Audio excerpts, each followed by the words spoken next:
Hello everyone and welcome to your good old stint of Thursday night racing here on OOR, proudly sponsored by Thermaltake. Tonight we got some good ones set up for us. We got good old WEC going around Barcelona for an hour tonight, and a little bit later tonight as well we're going to have good old Split Red going around the good old Burger Ring. But enough about that. Let's go back to a bit of the usual stuff. It's once again myself in the box again and good old Brad. Brad, how you doing? I'm great, mate. I tell you what, if people could hear the unhinged conversations we were having before we actually got on stream, it was literally down to the last minute. I was like, hey, Nathan, you're going to be right to do this? And he was like, I don't know. I'm going to make it happen. So I'm glad we gathered here. I'm glad we're on time. Good evening to you. Good evening to Ben, who's back on the switching and the video again tonight. And good evening to everyone at home. Looking forward to this one at Barcelona. I reckon this is going to be an absolute treat, this track. And yeah, I think we're in for a winner. What do you reckon? I mean, we saw plenty of action on Tuesday night with good old ELMS. Let's step it up a little bit with the hypercars and the GT3s this time around. I'm all set for it, mate. Yeah, absolutely. You can see they're going around in qualifying at the moment, folks. 7.5 minutes left. You can see probably our untouchable god there. The ghost racer himself, Daniel Benefield, currently out there. And he'll be looking for another Thursday night drive as he has been all season. We're up to round 4, I think this is, of the LMS WEC series here on the platforms of OOR. Correct me if I'm wrong. You're perfectly right, Brad. I think George caught me off guard last week by saying it was round 5, but no, this week is round 4. It's crazy. Well, we're up to round 5 already. Absolutely crazy. But I mean, this track, fun fact about this track, and I have actually raced here, apart from all these other tracks. So I was like, I've never seen this before. I've actually raced here, and incidentally, it was my worst race as an academy driver. So yeah, there's a little bit of history there for you. I think this, it was my first season with OOR, and I just completely stuffed it. In fact, I was given the name of the most polite blue flag ever. So, fun times going around this track. I think that's one of the better titles to get in terms of blue flagging in my personal experience of dealing with blue flags. Not to be an absolute prick about it, yeah. I think you've come off very, very, very nicely on that one. Yeah, absolutely. We can see Groupie, Graupie there on screen. Graupie, yeah. Going around for the hypercars. And there's Donnelly, I think, on screen. Yeah. I think one thing we should mention tonight is, in spite of what we had last week and at Bahrain, and I believe everyone knows it, we had, unfortunately, half the grid drop out. Yeah. Mid-race. Mate, don't jinx us. My lord. I'm putting all my prayers into what's happened, what changes have been made this week. So we're running on North American servers this week to try and combat the issues. So this could set up for some interesting driving. That might have been the reason why Tuesday night was pretty chaotic in ELMS. It might have been the reason why, but I didn't watch enough of it to really find out. But keep that in mind for a lot of these people. Everyone's probably going to be a lot higher in ping, so who knows what could happen tonight. It's definitely going to add to it. But let's touch wood, cross fingers, and pray that we don't have any disconnects tonight. Yep, absolutely. It definitely keeps the race interesting and keeps everyone grounded to where they're supposed to be, if that makes perfect sense. Now, I do want to ask, we did have a couple of issues with people yelling in the background on your side of the traps. Nathan, have you got all that sorted tonight? I mean, I hope so. I put a barricade in front of my door. I think we should be fine. The things we do for racing commentary, I tell you what, this is absolutely crazy. I can't have any moment of peace and quiet in my own household. It's honestly astonishing. Especially when you're yelling at your own screen as well. I moved out of my parents' house to get some peace and quiet, and I got exactly the opposite of that. Serves you right, though, right? However, parents can't tell me off for screaming while driving too late at night. So I think that's a win there. I still think you're better off. I might be. We'll have to wait till later tonight when I'm doing split red as well. We'll have to wait. Yeah, absolutely. You can only get more unhinged from there. Absolutely, especially if you're going to be on with Neville himself. Yes, the man that has joined us in the commentary box a good few times for unfortunate reasons. Chris Neville, yes. The one and only Chris Neville is thankfully jumping in for legitimate reasons this time. Yes, like he's actually meant to be there, which is great. Shocking to see. But something that is a bit, I guess, not so shocking to see is just seeing Benefield just go fastest lap once again after being in fourth. But we don't need to worry about that because we know he's going to see himself in the future. Yeah. Anyway, Stevie Tyre set himself in P2 already. Good qualifying from him. I'd just like to point that out. Yeah, he's just under a second down, but good qualifying from him already with Benny Vintner just 2/10 behind him. We're setting ourselves up for a good battle here for P2 and P3. Yeah, absolutely. And I think those will be just our chase pack. Incidentally, Thistleweight looks like he's currently sitting in fifth, which is good. Still 2.5 minutes worth of qualifying to go. So let's see what he can do with that first sector green. So we'll just see if he can improve on that. I reckon still the battle is going to be down with the GT3s, and I think that is going to be very entertaining. Certainly. I mean, we've got two Corvettes now sitting at the top along with Felipe and Jacobs. So rather than just a three-way battle for the lead, we've got a four-way now. Absolutely. Oh, and someone's just gone round. Who's that? Is that Madison. Madison. That was Madison, I believe, because Talbot's currently set a purple first sector already. So I think once again trying to cement his spot in the top spot there. Certainly doing a great job at it. Jacobs, once again, probably hunting the top spot that both him and Talbot lost yesterday. Oh, sorry, not yesterday, last week. But Madison is joining the top of the tables now in the Corvette. Yeah, absolutely. Going back to the pits at the moment, just after a little bit of a spell. So hopefully they can get back out on track and keep pushing forward with only just under 90 seconds left of qualifying. We'll just see who gets to the top. I see Benefield's just put up pink in sector 1 again. Jesus, just no touching him. Thistleweight. This is interesting. Position 2 at the moment. He's put up a green. He's put up green. Can he keep going? Do we see a possible purple sector coming from him? We'll see very shortly as he comes through the end of sector 2 here. The very heavy braking zone of the back straight. Very, very tricky sector. Let's see if he gets it. We'll have to wait a little bit. Oh, coming around. I think he's got it in him. He does look clean. He does look like that car is working for him. It's still a green sector. This might cement his P2. We'll see. Benny Vintner just went yellow sector 2 and 3, so he's got one more chance to make it happen. Benefield still setting purple lap times. It's honestly astonishing to me to do that this late already. I think he's been setting purple lap times all night, really.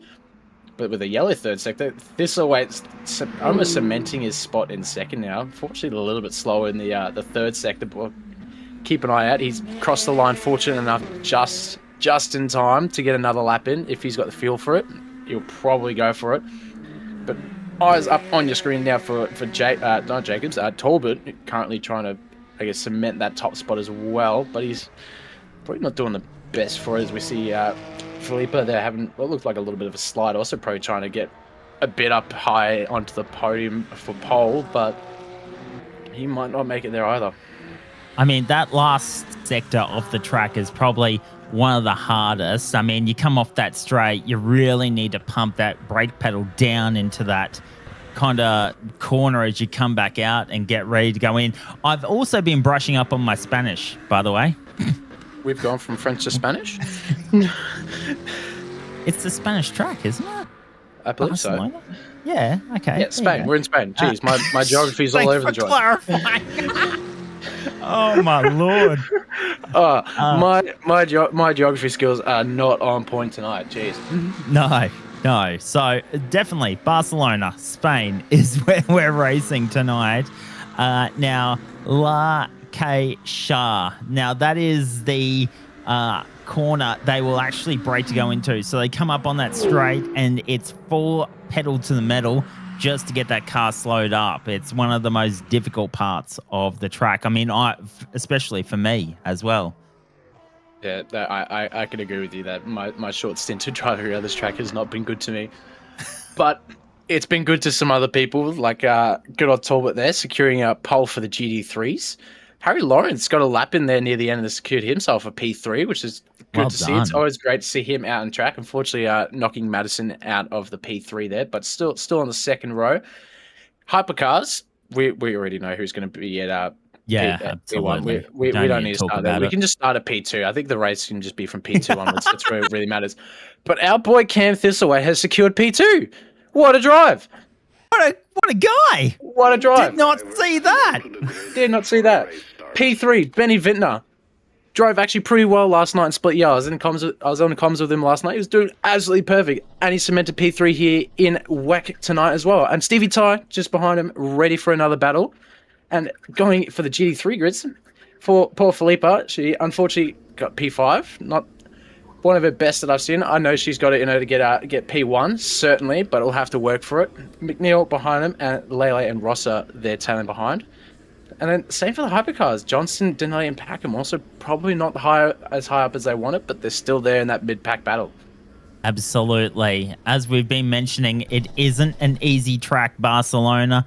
There is one great big straight, and that is the pit straight, or the home straight. And then as you roll on through, there's a mixture of fast and also slow corners. It just tests every bit of driver and car ability. So let's see what happens as we get ready to go racing for Barcelona tonight. Going around for about an hour tonight, folks. So strap in and get ready to go. I think it's going to be a good one. Oh, it's going to be good. We've already had some chaos before the streams even started, and we're going to probably have more chaos now. I'm all for it. I'm fired up. Absolutely. Well, you better reserve some of that energy for Split Red later on. Oh, mate, there's always more energy for Split Red. Don't you worry. Is that even a question, mate? Is that even a question? All right, we're off and rolling for a partial lap to warm us up as we go on and get ready to go racing again. You can see Benefield, then Thistleway, Vintner, Ty, Johnston, Donnelly, Packham, and then the GT3s will come around. There's Talbot, Jacobs, Lawrence, Madison, Philippa, McNeil, Lele, and Rossa.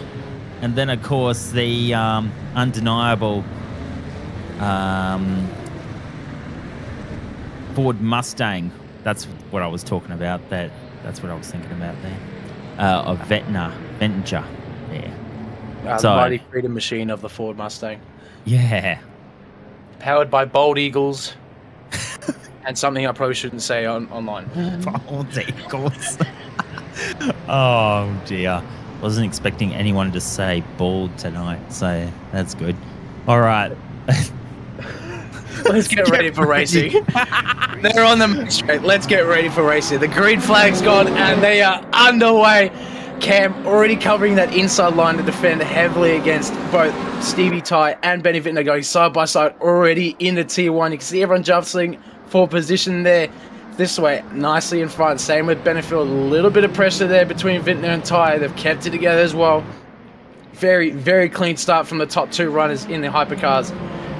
Ty getting very, very good start there. I've managed to get P3 there in that first corner. Good job to him, but it's still now down to the rest of the grid. Pacman, Denali, and the Peugeots having us just slot themselves in. Raupie having a little bit of a look there in the Lambo. Taking that inside line. Unfortunately, Denali is probably going to hold on to it for him. Thankfully does, but it has to defend that inside line for this corner. Vintner getting very close there. to Johnston. Johnston having a very, very eager look there. Unfortunately, having to slot back behind him, but he will definitely make that again. What a start here already. Absolutely, and big news back in the pack with the GT3s. Lawrence has jumped up and got position 1 out of all that tussle, but Rosser is the loser out of all that, going right down the list. So I'm not sure what's actually happened there, because he was up in position 5 or something like that, but he's slotted all the way back down. So it's Lawrence, Talbot, Philippa, also Jacobs, Lele, and Madison, Ventinger, McNeil, Bell, and Chit make up your top 10 for the GT3s. And you can see there they've kind of half settled down, but that tussle at the start would have been absolutely chaotic. But look at these two here, Lawrence and Talbot coming round, and there is almost nothing in it. They're almost going out on their own as they come back now, back onto the home straight. What will come of this as they come on down? Still a little bit of an air gap there, but what's going to happen at turn 1? Still got to really slow that down after that big straight. But look at Philippa looking for a way past Talbot and Lawrence. Going toe-to-toe, but don't write Philippa off. She is right there as well. Look at that. Still really behind them. Certainly, but we got a little bit caught up there. So, Philippa once again go for another look, but Lele there taking advantage of Jacobs there. Jacobs losing another position there from the race start. Unfortunately, Lele just snuck in there and got that inside line and took that position perfectly. But back to the front 3 at the moment. Talbot's not showing any signs of wanting to give up here. He's showing full aggression. He's trying to get that line almost pixel perfect to get in front, and he's certainly got the horsepower to do it. You can see him nearly right up on the rear bumper of that Aston. Philippa doing the same thing pretty much to him. 3-car train, Aston, Corvette, Porsche. It does not matter. These guys are going at it. Oh, look at Philippa looking for a big look down on the inside. Does it get the job done? Yes, it does. Just by the skin. But Talbot is saying, no, I'm not going to take it that lightly. Still on their bumper bar. Comes up alongside. Will he still back the position? No, still hasn't got enough in it. Still side by side. So come on down. Almost takes it. Again. But still, Philippa just with their nose in front. And it looks like Talbot's going to rest. No, going side by side again. This is absolutely crazy. They come on down. Who's going to win this drag race? Having a look at what Lele's looking at, and this is an absolute tussle. Talbot gets his nose back in front again, but Philippa's saying, no, I want that position. Talbot goes back in front, and they slot back inside again. This is just non-stop and relentless. In the meantime, Lawrence has just gone down the road. He's just having a nice drive. Now it's 2nd, 3rd, and even 4th is part of that battle now. Lele just having a look in the background, but it's still between these two drivers, Talbot and Philippa. Just having a little bit of a spell, Philippa, I thought, as she went round that corner. Lele got a good look there after that little slip from Philippa. Lele not unfortunately being able to capitalise too greatly on it. Unfortunately, just being a bit too close to take advantage of it. But it has kind of opened it up as well to Madison behind there in the Corvette. Just lingering a bit in the background. Having a look on Lele. Oh, the cameras have switched, but we're back now. Betty, what are you doing to us? He's doing his best, man. Don't hit him too hard. But Madison's still in this. Lele heavily under pressure by that Corvette. Porsche probably a bit better in these turns here, but we'll have to wait till we get on the straight. See what that freedom-powered machine there can also do. Lele getting the better exit there, the second last turn. Builds a little bit of a gap.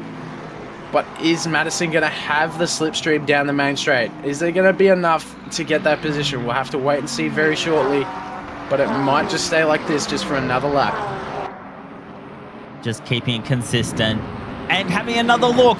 Darts out. Comes alongside. Lele is another victim of this as Madison comes up beside. Lele concedes defeat, and Madison, no, doesn't concede. I thought she'd slip right back in, but no, doesn't. And comes back round. Madison, then Lele. Oh, this is non-stop here. So it is Lawrence, Talbot, Philippa, and Madison, then Lele make up your top 5 of the GT3s.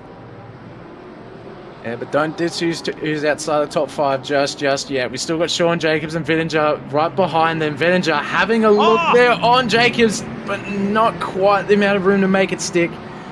Just going to have to sit back for another corner, use all the power of that Mustang to try and keep it together. But unfortunately, Sean Jacobs in that McLaren just keeping it better, a lot better than Vettinger in that Mustang. But don't write them off just yet. We've still just under 7 minutes through this race. Still plenty of racing left to go, and you can clearly see it's not stopping anytime soon. No, absolutely not. And it's going to be a little bit of a mix, and it'll be interesting to see what happens when these hypercars start working their way up through those GT3s. Let's have a look at Stevie Ty now. Running 3rd at the moment, and look at that, Camp there. Oh no, I was just about to pay him a compliment, and he loses it. He's got to get that back up on track, and he won't. He will drop several positions. Oh, Cam, what are you doing to me, mate? Oh no. His I'm so sorry for him. Bad luck has not ended. Oh, Cam, we feel for you, but mate, there's still time left in this race. Oh, let's have a look. Benny's going to let us relive the pain again. Comes up on that corner. Gets through that and just steps out. Oh, no. Such a bad... He was running so well. He was within still a second of Benefield, but running so well. Oh, no. I'm going to have a heart attack after this. This is going to be crazy. There's too much action at the start already. He can't handle it. Back to the leaders now. Talbot on Lawrence. He's worked his way back up. Philippa just behind them as well. We're back to the 1, 2, 3. Corvette on Aston. Corvette having a look on the Aston. Will we see it on the outside? Lawrence going defensive there. Keeps the position nice and cleanly there. Didn't have to defend too hard for it. Talbot, fortunately, Philippa spun. Oh no, it's collected Madison. Oh, poor Philippa. Fortunately, collecting another Corvette in the mix there. But thankfully, he's still able to keep on going. Unfortunately, Madison now dropping down behind Jacobs and is under pressure now from, I believe that is Monks in the Porsche. 2 Porsches, I believe 3 behind him. All the pressure in those curves, but let's go back to the leaders now. Jacobs and Lawrence. Oh, sorry, not Jacobs. Talbot and Lawrence still going at it. They've got a bit of breather room now from the cars behind them due to Philippa's unfortunate spin, but that doesn't bother Talbot at all. Lawrence certainly definitely bothered by Talbot now. You can see Talbot all over the rear bumper of that Aston Martin. Very, very eager to get something out of it. He's probably might be getting a little bit impatient now as well. Fortune's been a bit back and forth, but has had to keep just going. And probably just going to have to wait for that moment to go again. Yeah, absolutely. You can see there is nothing in it. They are doing corner to corner, break to break. There is nothing in it. They are simulating each other, and Talbot will be looking for a way through as he has a little bit of a look down on the outside, but decides not to. What is he going to do here as they come up through to Worth and Campsa? This is the straight before they get down to that other crazy word I was trying to learn. Lee K. Sa. That is the turn going into and around the corner. Then up to Bank Sabadell. There now, coming up and around. Lawrence keeping his cool. They come back round, a little bit of a gap there, but don't write Talbot off. He has been all over Lawrence since the start of this race, since he essentially pipped him at the start. Let's look at this drag race. Who's going to get out on top? It looks like Lawrence has just edged himself out enough to go into turn 1. But let's see, is he going to have a little bit of a look? No, he keeps it behind. and still keeps it nice and clean. This is where he's fastest. Comes almost up alongside him, but stays behind and tries to keep it probably as clean as possible as well. The last thing you want to do is make a mistake here, and we've already seen the disaster that can cause. Now, let's go to this. Benefield actually just drove through what looked like a little bit of an accident. People spinning off and everywhere. That was a bit crazy. I think we just saw a replay of Dashcam Australia in front of us. Just weaving through traffic there and cars spinning out. What happened there? I'm very curious to see. You can see Benny working his magic there in the corner. It's actually quite nice to see what goes on behind the scenes. Quite a bit of effort put by Benny. He's working pretty hard tonight, I'll be honest. He's working very, very hard to get us all these angles. But we'll see his cheeseburger. Oh, he's earned himself a good McDonald's meal. I reckon the triple cheeseburger's in line for him tonight. Triple cheeseburger, yeah, with extra pickles, if that's your taste, my friend. But cut to what we saw just before BMW and Porsche. I think we already know what's going to happen. The BMW spins out. And gets King Kong through everyone else. Oh no! Thankfully, everyone able to weave themselves around. But let's cut to what's going on at the moment. It's a bit unfortunate for those two back there. I believe that was Vada Vicky that spun there. I'm not too sure because I see he's down near the bottom of the grid now. But cut to the hypercars now. We've got Raupi currently chasing down Johnston. Let's see who's got the best top speed. Lamborghini versus BMW. They've got a bit of traffic in front of them. What's going to come out of it? Who's going to have a better line? It looks like Raupi's just going to have to sit behind for this section here. Not having as close of a gap as he probably wanted, but I have to wait and see. There's still more traffic to weave through. This is going to make it interesting for these two. Who takes what? It looks like Raupi got a bit caught up there behind the Porsche. Luckily enough for Johnson there, just being able to weave himself around through and build himself a little bit of a gap due to the traffic and just keep pushing forward. And Raupi's unfortunately just going to have to keep going that little bit harder every single time now to try and make it back up. But there's still only 46 minutes left, so I'm not going to write him off just yet. Only 46 minutes. Hey, what can happen? We've seen what can happen just in one lap, let alone 45 minutes of this. Absolutely. And it has not disappointed us so far. An absolute feast of racing action right here on the platforms of OOR. And we see Talbot now still trying to look for a way through around Lawrence, who has been holding first position since a little bit of a stoush off the opening lap. And you can see there they've got a hypercar right behind them. So as they come onto the start-finish straight, they will just let that go through, and it will be another drag race.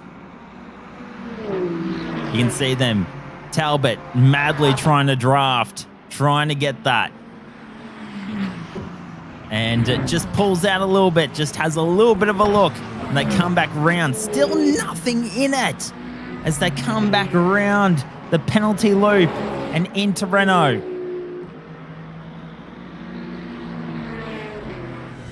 Through the corners now. Let's go for a replay.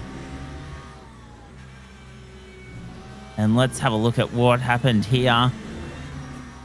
Oh, was that someone pushing someone almost off the track? Oh. Jeez, Raupi getting very, very lucky there. But, geez, now we're seeing Vintner and Johnson run up through the top field of the GT3s. They're certainly going at it. But they're getting just a little bit caught up there. Johnson having to get pinned in between both GT3s there. He's not going to be happy about that. He's going to have to work hard. Raupi coming through as well in the Lamborghini. Still very, very eager to get close to the backside of that BMW, but he's have to work really, really hard for it. Talbot also losing a bit of gap there to Lawrence, unfortunately, with the traffic coming through, but thankfully been able to make it back. But it's also just going to be a mirror image of each other once again, I reckon. Absolutely. Just staying with him, waiting for a mistake, if anything. Let's have a look for a replay. And you can see hypercars coming through the field. What has it tussled up to? Oh, little bit of... Oh, loses the back end. And is that Madison? I think think that might have been Madison there. A bit unfortunate. They've unfortunately tumbled down the grid for what was a really good qualifying session from them, but is now unfortunately down into P14. So a bit unfortunate for them, but I believe there might be a pit stop in this for them to make it back. So maybe there's a bit of strategy coming along for this run here. But we'll have to wait and see until we're in the mid to later stages of the race, see what everyone's running. Yeah, absolutely. Do you reckon people will go in for a pit stop? Are we in pit stop territory? Not now, probably. It'll be. I think might see something similar to what we had at Sebring last week. It was a bit of a splash and dash for a lot of people. Just that little bit just to top it off to make it to the end. Try and keep pushing as long as possible as we see the hypercars going at it in between traffic.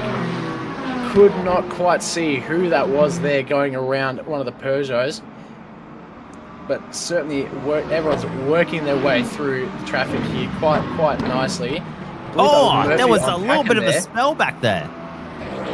A little bit of a spell there in the back. It looks like they've kept it together, but we're following Talbot now, who's unfortunately lost quite a bit of time to Lawrence now. Gap backed up to 1 second between the two. Very, very much eager to get that back. And while we're at gaps, there's a bit of a gap actually forming in between the top two of the hypercars. It seems Stevie Tyres just worked himself away from Johnston now.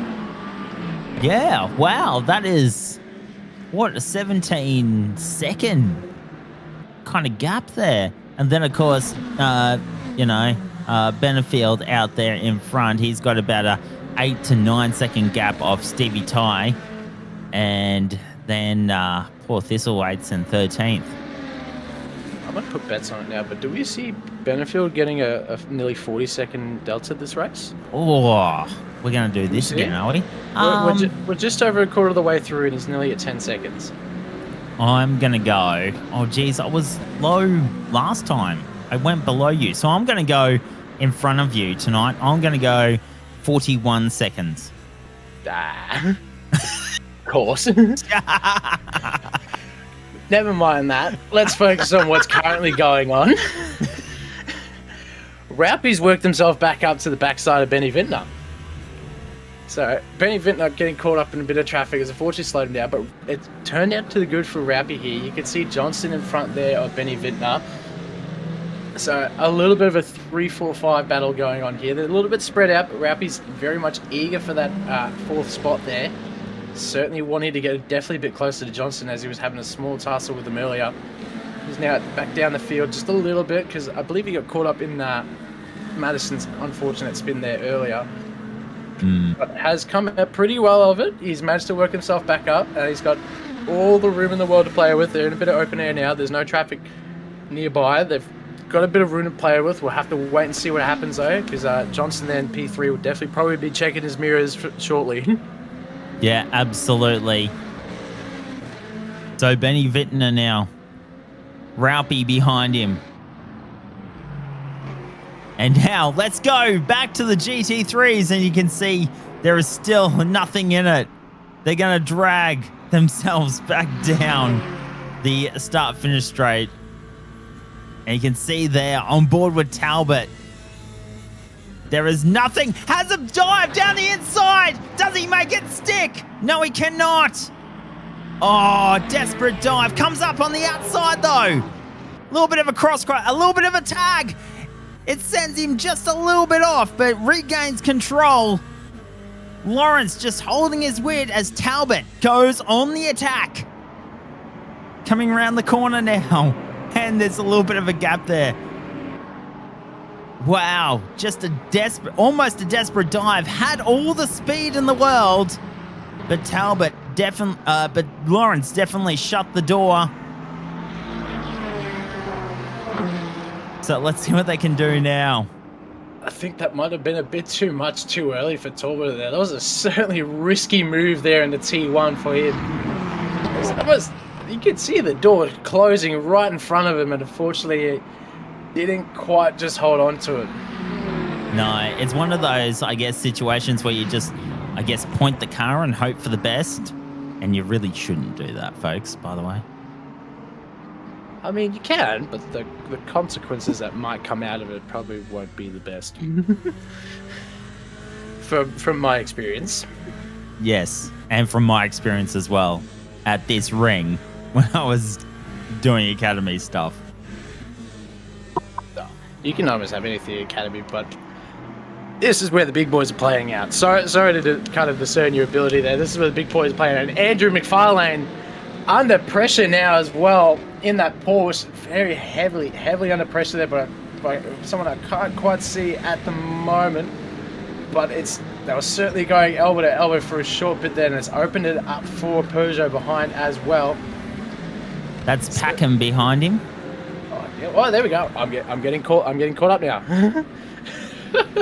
So what we got? We got Murphy, we got McFarlane, we got Packham. Packham heavy on the backside there of McFarlane. McFarlane had a look there on Murphy, but couldn't quite make it stick. Packham now also having a look, just trying to fill up the mirrors. Ooh, McFarlane having a little moment there, going wide. Fortunately, having to concede 2 positions there to both Packham and I believe that is Denelli there. Am I not right? No, sorry, Sirimana there in the Genesis. Jeez, I'm getting really lost with the names as usual. Sirimana's not rocking his usual black Genesis, so it's really confused me tonight. But I am loving it. So, unfortunate one there for McFarlane, but he's going to have to just keep pressuring on. But the eyes are now on Packham, who's under pressure now from Sirimana. See, McFarlane's gone into the pits, so I'm not too sure what's happening there for him. I'm not sure if he's just pitting now to go for the rest of the race, but we'll have to wait and see. Might pay off, might not. We'll have to let time tell there as the hypercars come through traffic. And Talbot now still on the backside of Harry Lawrence there, having a little bit of a look there, filling out the mirrors once again. You see it very close there into the last corner. This might hurt him though, unless he can keep that draft, keep that top speed, and just drag race it to the first corner. Use every little bit that American Corvette has to offer. Let's see what he can do with it. He has a look on the inside. Is he going to get the overlap? Doesn't quite look like it. Just slots back here, but this is where we know he is faster than Lawrence in this Aston Martin. You can see him there almost kissing the backside of the Aston there. A little bit too much there, but he's going to have to just keep going. Unfortunately, you see him backed off a little bit there and just going to have to go again for the next corner. Is he going to have a look? No, just sits behind there. You can see Lele there in the background now. Also pretty eager to see what's going on between this battle. Maybe secure a top spot. Who knows? But Talbot switches to the inside. Lawrence on the outside. Elbows out. Everyone's going side by side. Bit of bumping here. Bit of drafting there. Talbot comes out on top and takes the top spot. That is the moment Talbot was waiting for. Just a little bit of a slip up from Lawrence. I mean, he did well to try and save it, but Talbot finally gets let out and reclaims first place. What a action. But Lawrence isn't finished yet. He is not finished. He goes in on the inside and attacks again, coming side by side. Lets it go. Slots back in behind. This is not over yet, folks. Lock in as they go on to start and finish. The Corvette might have power and speed for the home straight here, but don't ride off because Lele is right behind him and they might want a little bit of the go of the action. Well, maybe, but it's gonna... Lawrence is gonna have to work pretty hard, but he's sticking the nose out on the inside. Can he make it stick? We know the Corvette's here. Corvette's got the better line. Lawrence still trying to keep it there, but unfortunately having to slot behind. Lele now also having a little bit of a look, getting very close there to Harry. Setting up a bit wide, unfortunately having a bit of a gap built now. Coming into this corner, we probably don't want it. Lawrence filling out the mirrors there of Talbot again. Fortunately having to sit back and just go again, but he's certainly not going to give up any time shortly. Do we see a dive here? Has another look. Lele still just kind of sitting back, waiting for the moment to shine. Lawrence still very eager to get there. Is he going to show the mirrors again? Is he going to have a look? Probably not. You can still see Lele there behind, just having to sit back and wait. Maybe play the patient game a little bit. They've just been sitting behind, letting everyone do everything as they should, and has worked themselves way up, and now they have their chance to come through. Lele having a whole heap of vehicle speed there and got nowhere to use it. Had a couple of really great runs off corners, but Just Harry Lawrence right in front of them just has not helped. And you can see that Corvette has now just pulled away just a smidge. So, what's going to happen here? A rematch, a redrag, as Benefield moves his way through all this chaos. You can see that now. They're powering down the front straight. What's going to happen? Who's going to get their nose in front? Is it going to be the status quo? Or is Lawrence going to try again on turn 1? He does! Coming out on the outside, in the inside, comes alongside, just does not have the right track position, but stays with him. Oh. Right, I think I'm gonna have a heart attack with some of these battles that are going on at the moment between these two. I said that not long ago, and you're like, I can't contain what's going on at the moment. Absolutely crazy. We've had dives from Talbot, dives from Lawrence, Lele just chilling in the background, just waiting to see what happens, just sitting there, feeling like the kid from The Incredibles is going, I don't know, waiting for something amazing, I guess. But see, this is the thing. I think Lele's looking for a mistake from both of these drivers. So this is going to be interesting. Oh, if I was in their shoes, I would certainly be playing the same game. But part of me is also like, just send it. See what happens. Could work, could not work. Well, you don't know it can't work until you do it. It's one of those things you don't know until you do it. Absolutely. Let's have a look at this replay. And, oh, good cam position. I haven't seen that one before. Oh, a little bit of a tussle. 2 by 2. As they come on up to Kempsa. What a move by Johnson there in the BMW. Perfect line there on the inside. Benny Vintner leaving the door wide open for him there. And has unfortunately taken it, but it's still going on. Johnston and Vintner. Johnston on the inside line. Vintner having to concede the outside line, but it might pay off here. You can see him just inching that little bit closer. Will it pay off here? You can see him just still trying to get that little inch by inch closer, but it doesn't look like he's going to quite get out the exit. Fortunately, just going to have to keep going. Vintner, probably not the happiest to lose that spot there, but he's just going to have to keep pushing, and we'll go again. Absolutely. You could see there was a little bit of an instant bystander. They almost looked like they pushed Vettinger off the road in the Mustang there, so that was interesting to watch, but no incidents in that. So let's go back to this chaotic moment, the continuing unraveling chaotic moment. So you can see there what that's Lawrence, there's Lele, there's Johnston in the hypercars, there's Lawrence again in the GT3s. All coming up. And you can see a semi-healthy gap at the moment.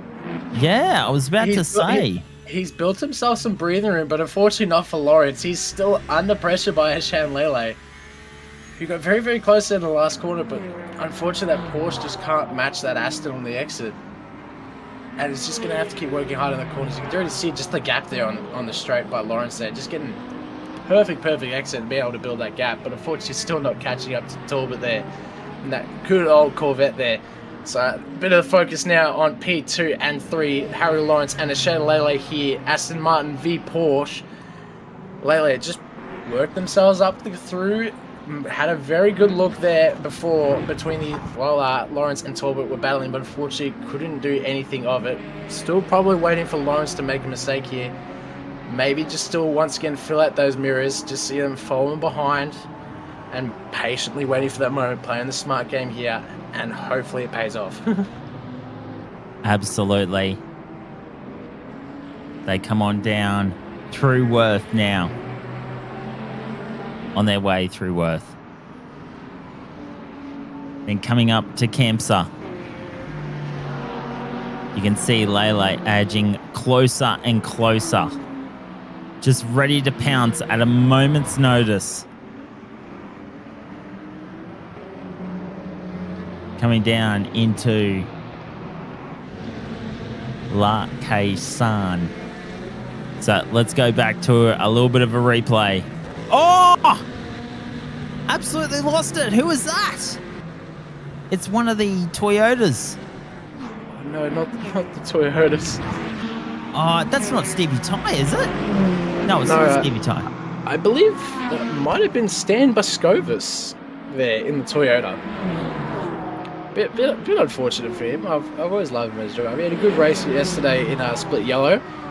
Fortunately, not able to replicate it tonight, which is a bit unfortunate for him. But you can see him still running around there in the Toyota. Unfortunately, two laps down. But let's not disturb him too hard. Let's see him there getting out of the way. Everyone just kind of flying by. It's a bit of chaos and traffic at the moment, especially for the GT3 cars. Surrounded by hypercars at the moment. You can see Lele there's kind of come out a bit better of it. You can see now, obviously, at the Genesis of Sirimato coming past Stan there, and of course Talbot now still sitting happily in his lead. It's lost a little bit of gap with this traffic here, or maybe just Lawrence is putting the pedal to the metal and just trying to build it back up. And possibly Lele doing the same thing, but still not just able to get past Lawrence. But we'll have to wait and see for that. Still, once again, probably playing the patient game here.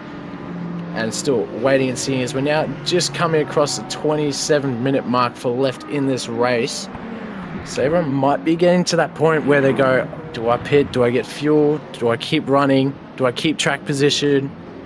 It's kind of becoming a jumble here.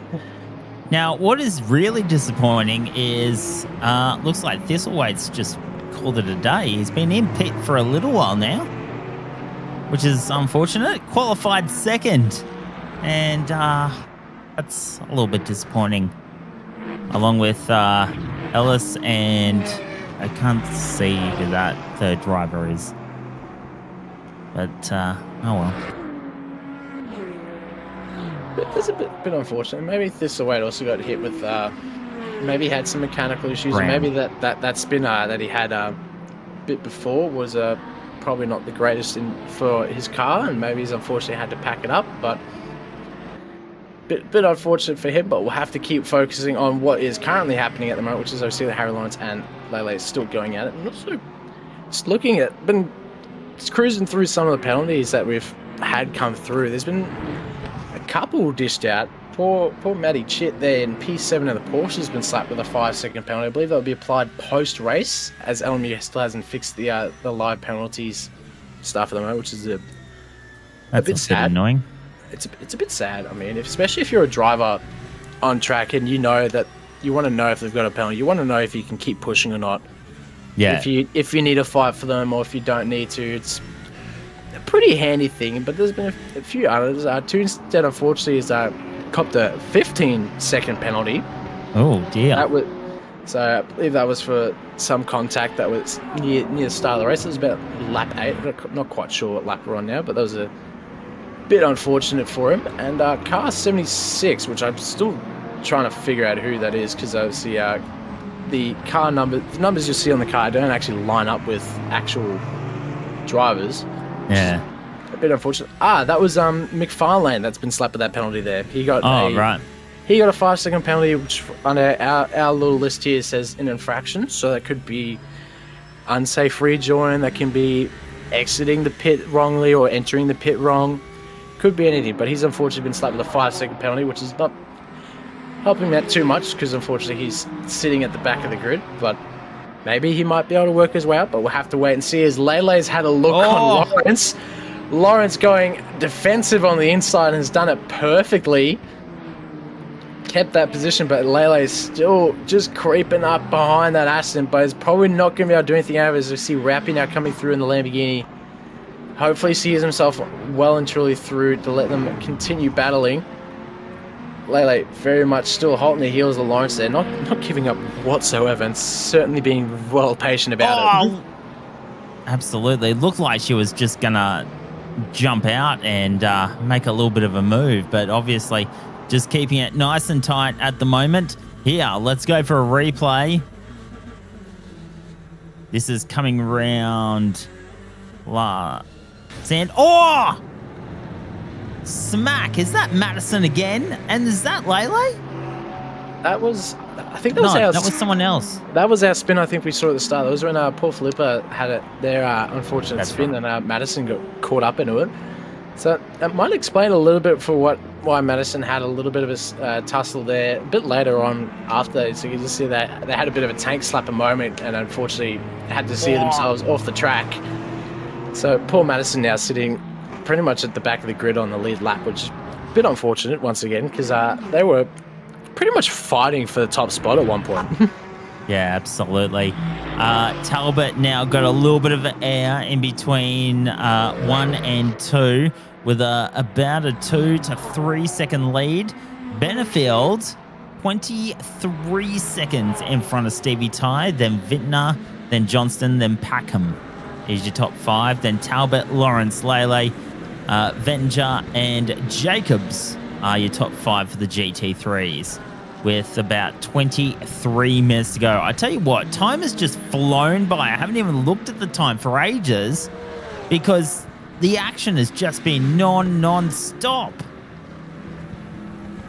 Certainly, and if my maths is right, Benefield might get that 40-second gap by the end of the race. It could also be 41 seconds as well. You just never know.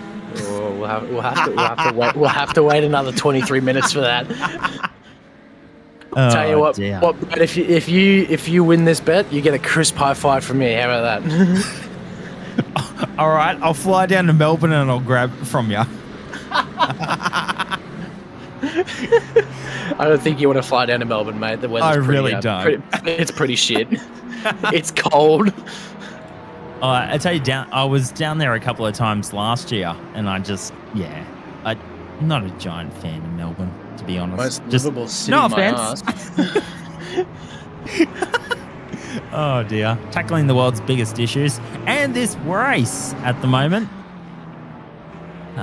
Working our way through our race here at Barcelona, folks. Great to have you along.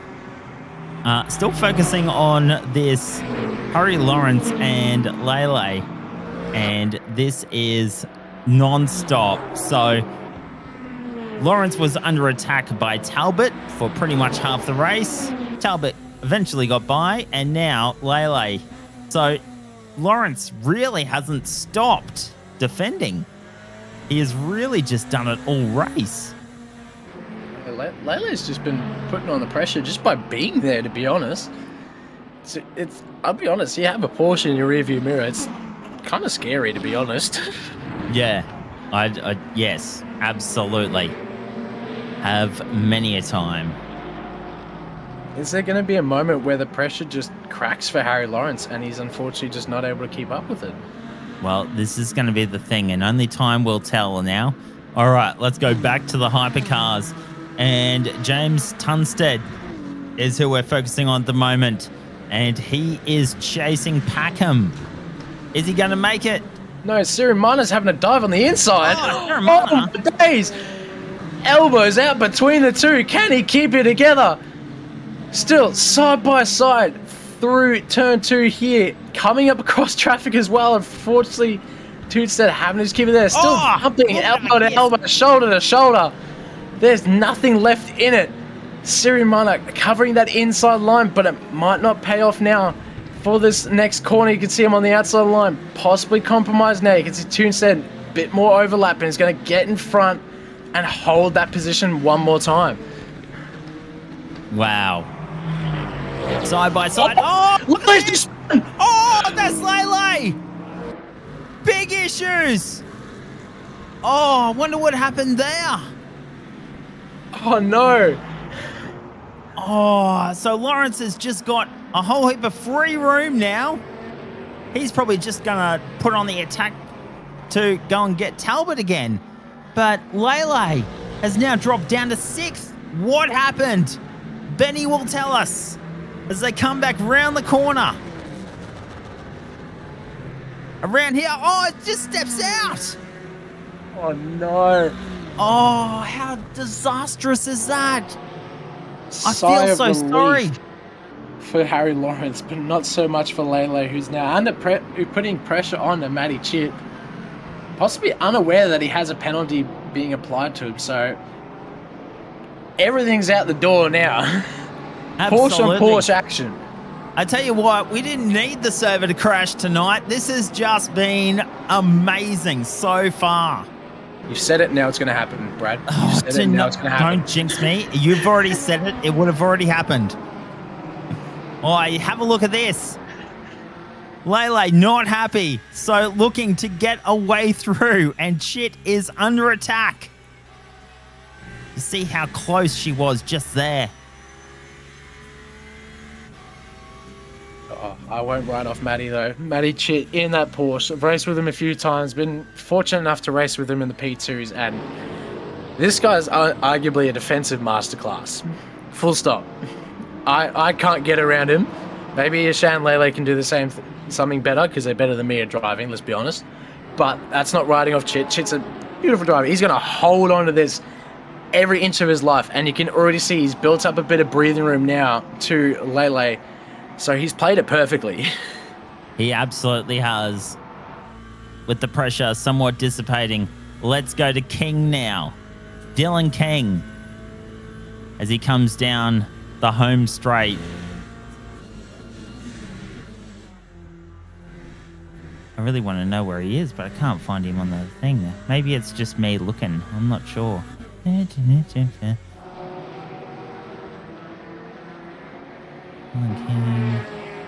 Yeah, there you go.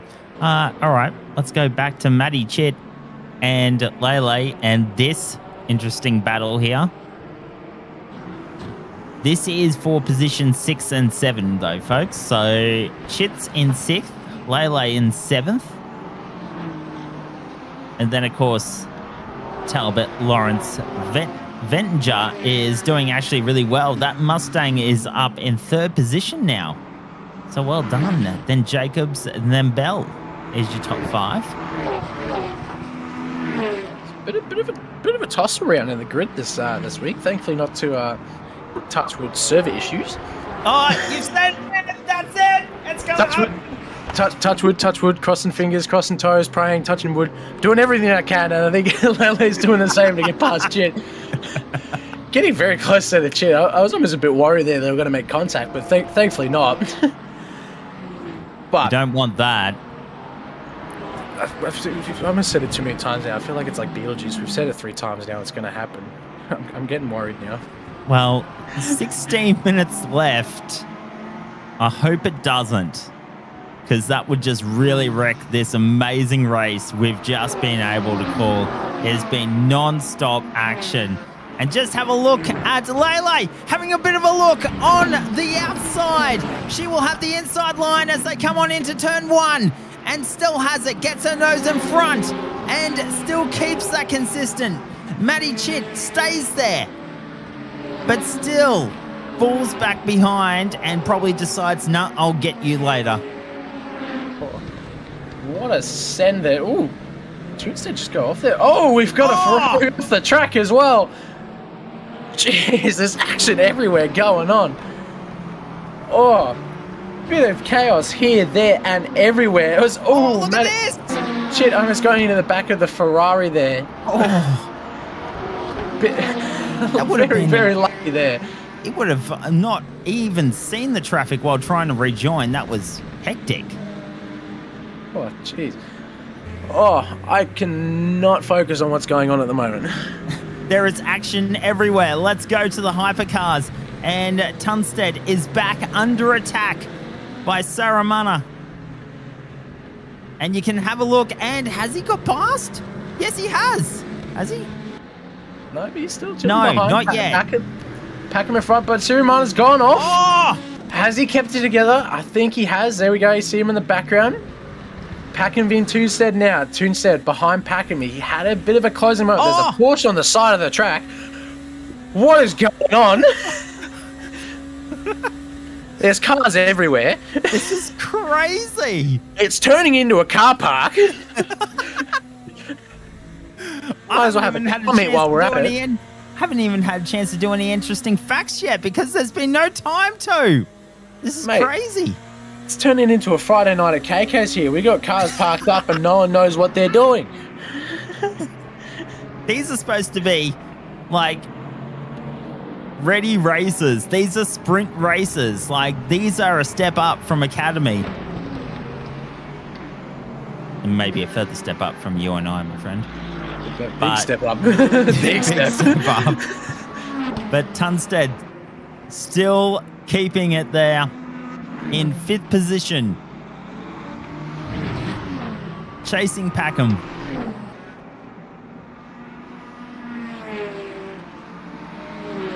Now, I see a couple of drivers going down to 20%. Is it worth doing the splash and dash, or do you reckon they could get through to the end? Well, they might be able to. It's going to be close.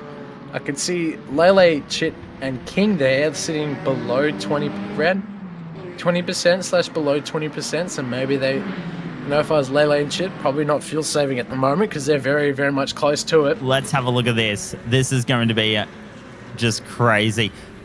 Full on. Just steps out back and loses the rear spoiler. Drifting, we call that a backy. Let's go to what's going on at the moment. Packham weaving his way through some traffic, I believe. No, that's cool. Sorry, Kelly weaving his way through some traffic. Onto Rappy now on the backside of an Aston Martin. Is he going to have the chance to come through? He's unfortunately definitely lost a couple of positions there from going off track. Fortunately, having to sit behind the Aston Martin there of Crispy and just sit back and just keep going. But we'll have to wait and see. There's still 12 minutes left in this race. Anything can happen. Back to the GD3s now. Shan Lele on the backside of Layla Bell now. So working themselves up the field and hopefully to go even higher. You can see Chit unfortunately having fallen off a little bit back there. Not quite having the pace to keep up. Maybe also just trying to keep it to a 0-stop race. Who knows? We'll have to wait and see. I see some dirt kicked up in front. That looks like an Aston Martin that's off track. Fortunately, he's kept it together. They've kept it together. Let's have a look. Lele still filling out the mirrors of Bell. Certainly putting the pressure on now. They've been putting the pressure on all night. Let's see if it pays off. Unfortunately, would have probably preferred a P2, but unfortunately might have to side with P7 at the end of this race if they can get there. But we'll have to wait and see as Bella's built a little bit of gap there. Just a little bit better in some of these first opening corners. Oh. And Lele braking very late there, unfortunately having to go deep. Oh, look out! Kept it together, but look out for Chit. He might be on the attack here. You can see him crawling up the backside. Porsche on Porsche once again. Might have a chance here, but we'll have to wait and see. Has he got enough clearance to get a bit of a gap going from the cars behind even more, and maybe just enough to get an overtake here? I can see one of the comments in the YouTube chat. Did someone say Porsche on Porsche? Nice. We love some Porsche on Porsche. I arguably say probably the best well-rounded GD3 car to drive. And certainly these guys are showing that they can just drive it better than I can. And better than I can as well. Here we go. Let's have a look at this now. One of the hypercars. Coming around. Oh, I think that went into the wall there. Fortunately, having to chuck it in reverse and tipping it in as well on the gravel trap. That's not going to help him at all. No, absolutely not. But here we go. Let's go back to the GT3s. And Lele against Bell. This little tussle has just been going for the last at least 10 minutes or so. As we see these two drivers just take on this track and go corner for corner. Hey, don't write off Chit. You can see him right there on Lele as well. So all of a sudden, 3 Porsches, equal as fierce as one another, are vying for position. This is for 5th, 6th, and 7th. I think we can one up Damiana's message in the chat saying Porsche on Porsche action. We've got Porsche on Porsche action coming up, my friend. Not one, not two, but 3 of them. Do we get a 4th? Do we get a 4th Porsche in this? We probably won't. Probably won't. We want to see it. Oh, Bell going wide there, sorry, but it's opened the door for Layla Bell there. Oh! Inside, well in front now. And will get the job done. So gets in front of Bell. But don't write off just yet. Chit's very, very close there. He had a look. Oh. Bell had to go defensive there. Is it going to pay off for Chit there, putting the pressure on? We'll have to wait and see. Like I said, Porsche on Porsche action. We see a Corvette in the background of King. This is becoming a 4-way. 3 Porsches and a Corvette. Which one is the hot one now? Spot the difference. Oh dear. But Chit now under pressure from King. King had a little look there as well, with Chit having a little defensive look as well. It's paid off for him as well. A hypercar in the background there. Just wondering what the hell is going on. I don't know what's going on anymore. We've got cars on track going in circles. You can see the hypercar just slowly making their way through. Getting through Chit. Next is Bell, then Lele. Then they should be free as they all come down, start, finish. There is Maddie Chit. Coming down into turn 1 now. It looks like they've all kind of spaced out just enough to settle down a little bit. But I tell you what, this has been absolutely crazy. 7 minutes just over left. There's Jacobs. He is running 4th currently. And you can see Vettinger. Oh, there was another car off just there. Just around Repsol and into seat.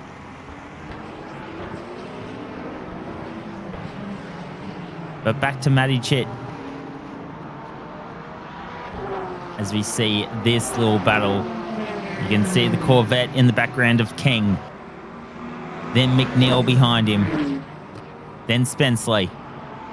All of them coming back up through the track now. You can see a hype car in the background.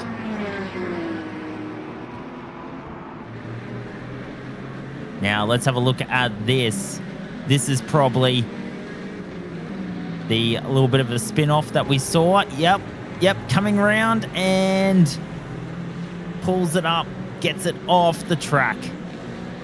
Just in time to let the traffic go through. All right, let's go back to this action now. Matty Chit in the thick of it. Flashing lights of the hypercar.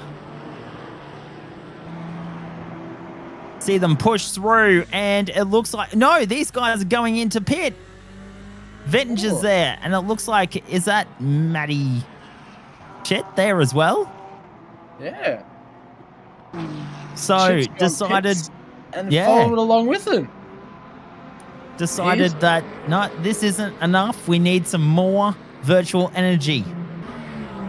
Certainly. It's certainly going to be under the pump now. It's up to the pit crews now to see what happens between those two. But it looks like King might have gotten the better of it. I see there on the timing boards, he's in front of Chit now. We saw them go into the pits. Chit was in front. But it looks like King might have gotten the better in the pit stop there. So it's going to come down to these last 5 minutes. See, Talbot, Lawrence, Vettinger, and Jacobs haven't pitted either. You can see now Chit on your screen coming out of the pits a bit later than King. He's going to have to put his pedal to the metal and keep on pushing for these last 5 minutes. It's going to be a quick dash to the end. Certainly the same thing here for Jacobs and Vettinger. Certainly might be an interesting one to play here for these two. Who's going to pit first might be the question to be answered here. They've kept it both relatively clean throughout this race, so they might not have any damage at all. But also might be a choice of who takes tyres and who doesn't. Yeah, absolutely.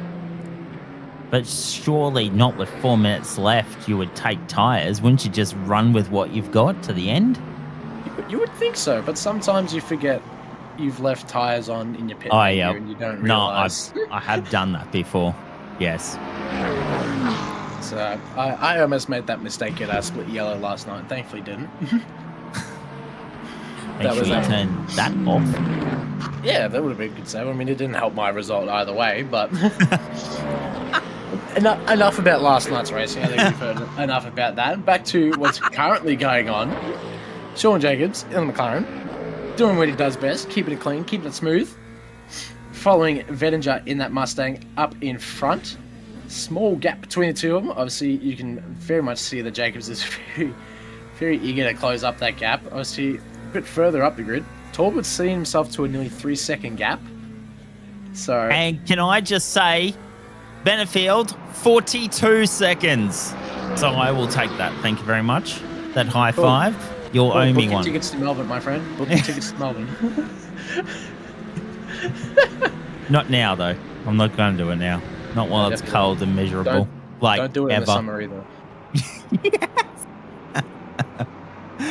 Oh, fun times. No, not fun times in Melbourne. It's cold. It's cold, man. Yeah, I know. That's why I'm not a great. I'm just not a fan of the cold. Yet I live in Ipswich, so still not a fan of the cold. In other news, Johnston's parked it. Good chat. Johnston's parked it up for the night. I've just seen now on the. Oh yeah. He's parked it up for the night. What's going on there? See so many of these drivers just saying, "Nah, we're gonna try it again next week." Was that because of him crashing into the wall there at sea? Well, we've got a replay now. This is what we saw before. Unfortunate lockup and hitting the wall. Yeah. Probably too much damage for him to limp it back to the pits. So he's called it quits, which is a bit unfortunate. But back to the action that's currently going on. Jacobs still crawling inch by inch closer to Vettinger. And it seems like they might have played the fuel game perfectly because they might just have enough to keep going. Absolutely. Just over 90 seconds left in this race. I believe Talbot hasn't crossed the line just yet, so they might be in it for one more lap after this. But we'll have to wait and see. Don't know the deltas at the moment, but I believe there might be just enough for one more. We'll have to shortly wait and see for that, but you can see 4% and 3%. They're pushing it to the edge here. Even like Vettinger in that Mustang has got 2% left. I don't know if he's going to make it. I don't think he's going to make it. They must. I think if I was in Vettinger's shoes, I'd be praying that the time he crosses the line here, that spotter in his ear says 1 lap to go. 1 lap to go. So, would he let Jacobs through if Jacobs has got more power, or Jacobs would be conserving as well? Well, there is a little bit of a difference. You can have less virtual energy than fuel. So there's a possibility that he keeps the track position, but unfortunately will probably suffer a penalty if he crosses the line with 0. And you can see it's on 0% now. Oh, no. So Vettinger's luck has unfortunately ran out. So how much is the penalty? Do we know? I believe it's 15-second penalty. I'm not too sure. I'm not too sure what the penalty is. I've been thankful enough to never experience it. But maybe someone in the chat can educate me. Or educate us, just in general. Just full stop. But it's final lap. Benefield's obviously well exceeded our better times of Delta. Harry Lawrence chilling in P2, Talbot P1. They're both pretty much running on fumes at the moment. Jacobs in the same ball game as well. Might be praying that he can keep it together. But shortly enough, we'll have to wait and see Benfield with nearly a 50-second gap between them. Holy Jesus, I was not expecting that. No. He's almost done like a full lap and come back round. As I said, like his Thursday night drive. Oh, Lawrence is in the pits. He's done. Is he doing the strat of pitting before he crosses the line? That's ambitious, isn't it? Oh, and so is old mate. Veninger doing the same. Jacobs is on his way out, but I think I see Talbot and Lawrence there possibly coming out of their pit boxes now. Oh no! Oh, so Jacobs is slowing down before the line. Oh no! Got nothing left. Is that? Oh, I couldn't quite see Talbot, who crossed the line. Did Bell get the position there? I'm not too sure.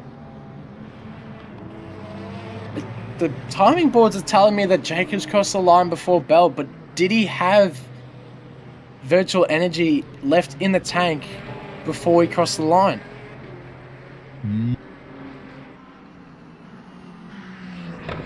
Sorry, what?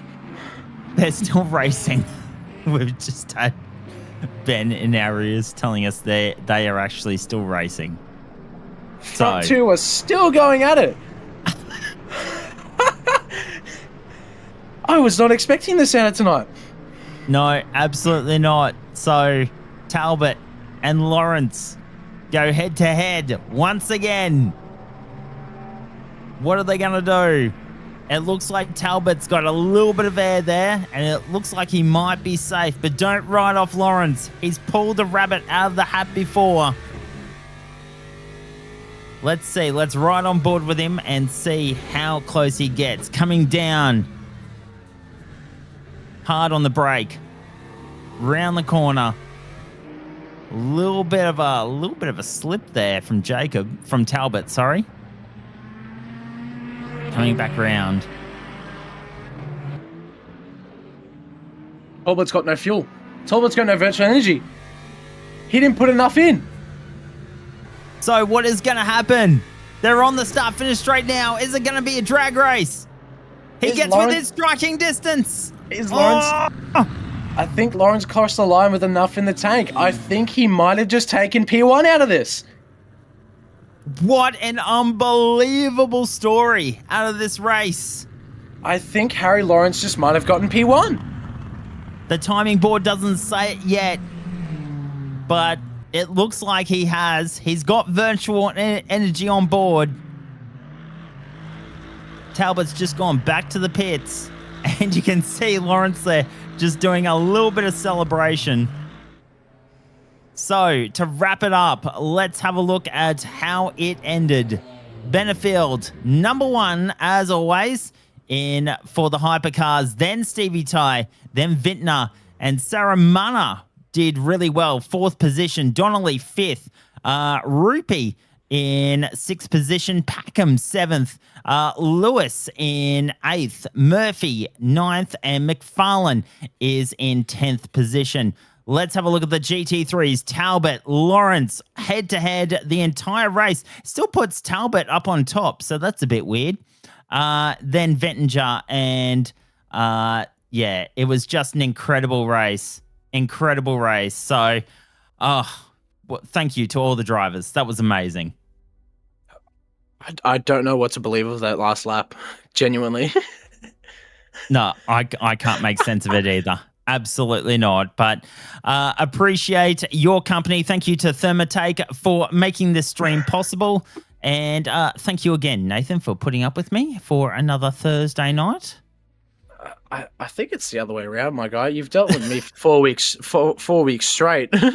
And I will do it again all next week.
Good evening. Are we live yet?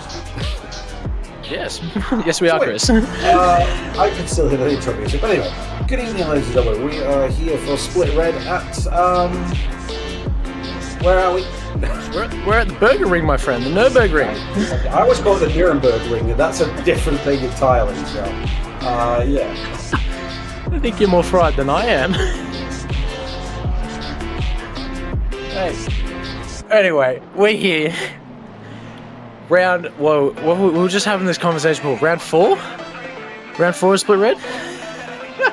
we're lost. It's, I believe, round 4 of Split Red here at the good old NURBURGRING for a good old hour-long sprint around the ring.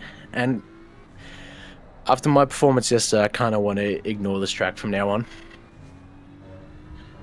I don't know about you, Chris. Multiple times. I seem to remember spinning multiple times. Yeah, it's not my favorite, but unfortunately, might be a bit of a favorite. Some of these guys, well, maybe one of their best tracks. But I know I'll be keeping my eye on Brenner. He's been talking a little bit this week about what his strategy might be for the rest of the season. We've seen him sit at the back of the grid for the past few races already, but from what I've heard, he might be actually trying to go for a win this time. Brenner, win a race? No. Nah. Not happening, so. I mean, I wouldn't put it past him, but he has done it before, and it might get a bit, might be a bit seen too many times. We've just seen him at the front of the grid, but maybe it's good to see for once. Yeah, maybe this season. I see we've got a couple of repeat offenders. We've got Rondinella back, and we've got Campbell back, at least in the top 8 that I can see on the scoreboard. But anyone else double racing tonight? I'm not sure. We didn't have Tim Gobe last night. I don't think he's racing tonight either. But there's certainly a few people. I believe John Gormley didn't race last night, but he is racing tonight. I believe he's also one of the double stinter people. So I'm curious to see where he is, because I haven't actually seen him on track that much. But we'll have to kind of wait and see for that, as everyone's going to start their flying laps / finish their first lap. So obviously Brenner with a 154 already for a first lap, which is astonishing to me. That's already 3 seconds faster than what I can ever do. Yeah, but what was the poll from last night? Do you remember? Or from, was it last night? I think it was a 153.8 from memory. No, he's got time to make up then.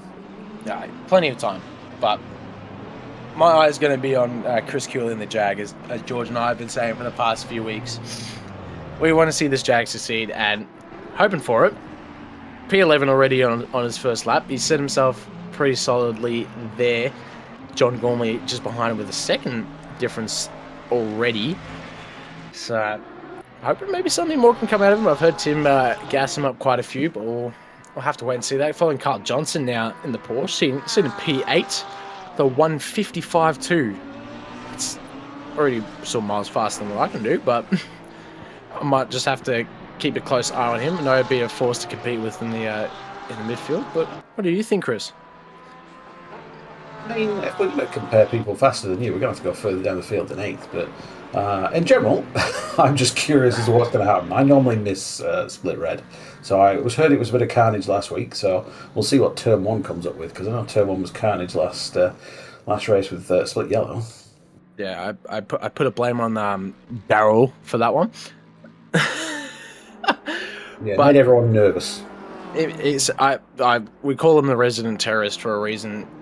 And he kind of showed it last night, and somehow I got away with no penalty. Stewards, I'm raising an eyebrow at you for that one. Inside job, that's what it was. It was an inside job, my good man. Maybe. I know Daryl's a steward, so maybe steward privileges there. Yeah. I'm putting it up to steward privileges. Brown paper bags and secret meetings in alleys. We know about those. I think there might be a few of those going on in the background of OOR, but I don't think anyone's ready for that conversation just yet. Nah, I'm not going to go there. How are we coping with the chicane last night? Because I did, tonight, should I say? Because I know the other race had a few people just completely wipe out from that. Any thoughts on the chicane and how they're going to navigate that one? I don't understand what everyone's going on about with the chicane. I handle it perfectly fine. Maybe I'm not going fast enough, but Yeah, slow and steady is the way then, just through that chicane, just, yeah. maybe that's where I'm losing all my time. I don't know. But let's not dive into how I'm a shit driver. Chris Cooley on our screen at the moment. Bit of traffic in front of him. That's not going to help him at all, already being 2 tenths up.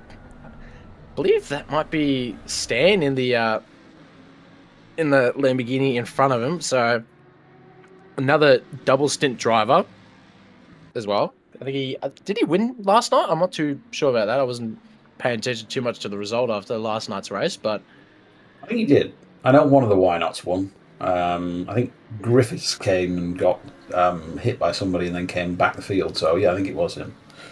Yeah, there was a little bit of a tussle near the top of the field. I was overhearing through some of the other drivers, but curious to see what comes out of tonight, because I know a lot of those positions that were made / lost were certainly in that first corner shenanigans, as we call it. Probably a better name to call it. But I have to. Don't go full wide. See for that one. I might just have to wait and see for that one. But Brennan Wells sitting at the top of the table, so clearly going for that fastest lap. But we'll see what Loopy does as he comes around. P2, probably not where he wants to be, but it's certainly a good position for him. I don't think he got too lucky last night either. I think he got popped off the first corner, if I recall. Yeah, I believe I remember seeing that big banana parked up near the apex of turn 1. But we'll have to wait and see what the race unfolds with just under 4 minutes left to go. Following Zach Warren at the moment. Come through, probably maybe a bit of a slow lap for him. Maybe setting up for the next one, but we'll wait and see. Ah, there's Stan. Stan's in the yellow one. Now I remember. Stan in the yellow, Griffin in the red. I'm probably going to forget that a bit later on. Yeah, and a very nice design livery by Cam Thistlethwaite. So, just if you want some liveries. No judgment there, Cam. Definitely hit him up for that. I would say so gladly. It just looks like these two are kind of battling out during quali. I'm not sure what's going on here. Do you know? Oh, no, there we go. Oh, that's off to the side and then off they go. Yeah, now. Right. Griffin playing the safe game. There's 3 minutes left. There's more than enough time to get 2, maybe 3 laps in for this quality. Stan probably also eager to get that top spot. Maybe try and do a repeat of last night. But the race will be able to tell us. John Gormley now in what looks like just a straight chrome Lamborghini there. There's some sort of meme on the roof. Some meme. I can't quite see it. We'll see it when the race starts. I bet he goes through all the liveries. I'm curious to see. I would not be surprised if it's like Tim Gobe's face or something on the roof of it. There it is. I mean, not sure who that is, but they've got long hair. Would not surprise me if they enjoy headbanging to metal music there, because I would too if I had hair that long. That's got to be some sort of metal guitarist or whatnot. I'm just not familiar with who it is. Certainly, maybe someone can educate us in the YouTube chat, but we'll have to wait and see. As John Gormley sets himself in P15 with 2 minutes left to go. Carl Johnson now starting his lap as well in that Porsche. P3 for him, so we'll have to wait and see what comes out of that at the end of the lap. Zach Warren now already 3 tenths up coming into the chicane, but let's see how well he takes it. Very, very tight. Very, very well. Very, very well, actually. He's gone up to nearly half a second there. Losing a little bit of time there in the last corner. Just a few hundredths of a second, but still 4 tenths up. That puts him up into a very healthy P6. Just in front of Giacomin there as well. Following Stan now coming through near the end of the first sector. Already nearly 4 tenths up from his last lap. And he'll go up into P2, so... Maybe. If he can get that 4 tenths back up, he's 2 tenths now. He can possibly have a chance at pole here. But Breno has set a very, very fast lap with a 153.8. So, a force to compete with in that BMW, certainly. It's maybe helped him out by sitting back in the grid for these past few races, because then he hasn't been hit by bop as much. A pro strategy, don't win so you don't get bopped. Maybe. He's just been collecting points and not taking any bops, so then he can just punish everyone later in the season. We are coming up to the. Picks this up. He'll go pole. He's we've got P2 now. Well, maybe he's just edging on the point of getting that 4/10, but he's coming up to the chicane. So let's see if he can get it just as nicely as we saw Zach Warren doing it before. You can already see him nearly going up to half a second. Can he keep this for this last corner? That's P1. It's got to be P1. This has got to be P1 for him here. Nearly 6/10 up. Can we see him just get into it? There it is, a 1:53.7 for Justin Griffin. What a lap. Set it just in time. Let's see what Rondanella's doing. Probably not going to be able to improve, but we'll have to wait and see, as he's still fairly early on in the lap. Following Giacomo now, getting a little loose there in the chicane. That's cost him a little bit of time, going down to just a 10th up, and losing almost all of his time gained there in that last corner. So you probably won't see him go up in the field, or he just gets a position there on Zach Warren. So once again, another healthy P6. Barker there going in a P10 as well. We've always seen him in the mid pack. Perkin now in the GTR, just coming across the line. Unfortunately, sitting in P22. No, probably that's not where he wants to be, but we'll see if Rondanella can make up some time, but it doesn't look like it, considering he's nearly 4/10 down. So maybe just another practice lap, don't you think? I mean, he's going to have to cut some corners. Do we see a Lexus A380 going through the chicane, just jumping the curbs? I mean, he can take it. I'm sure he'll do it. Yeah, fortunately not. Griffin's still trying to cement his top spot. Brenner Ellis has unfortunately done his last lap and couldn't quite get there. So looks like a P2 most likely for him. See, Stan's still on track trying to set another lap. Carl Johnson's P4 and in the pits, so no more from him. But jeez, Griffin's just on the edge there of just trying to get that little bit faster. Pretty much mirroring his last lap to the 100th of a second. Unfortunately, not able to improve on that. So it's going to be Griffin on pole for tonight. Brendan Ellis in the BMW, unfortunate P2. Probably would have wanted the P1. But Loopy Rondanella, they're in P3 with the good old Big Banana. Carl Johnson in P4. Stan P5. Probably not where he wanted to be, considering all the hype he got from last night and winning.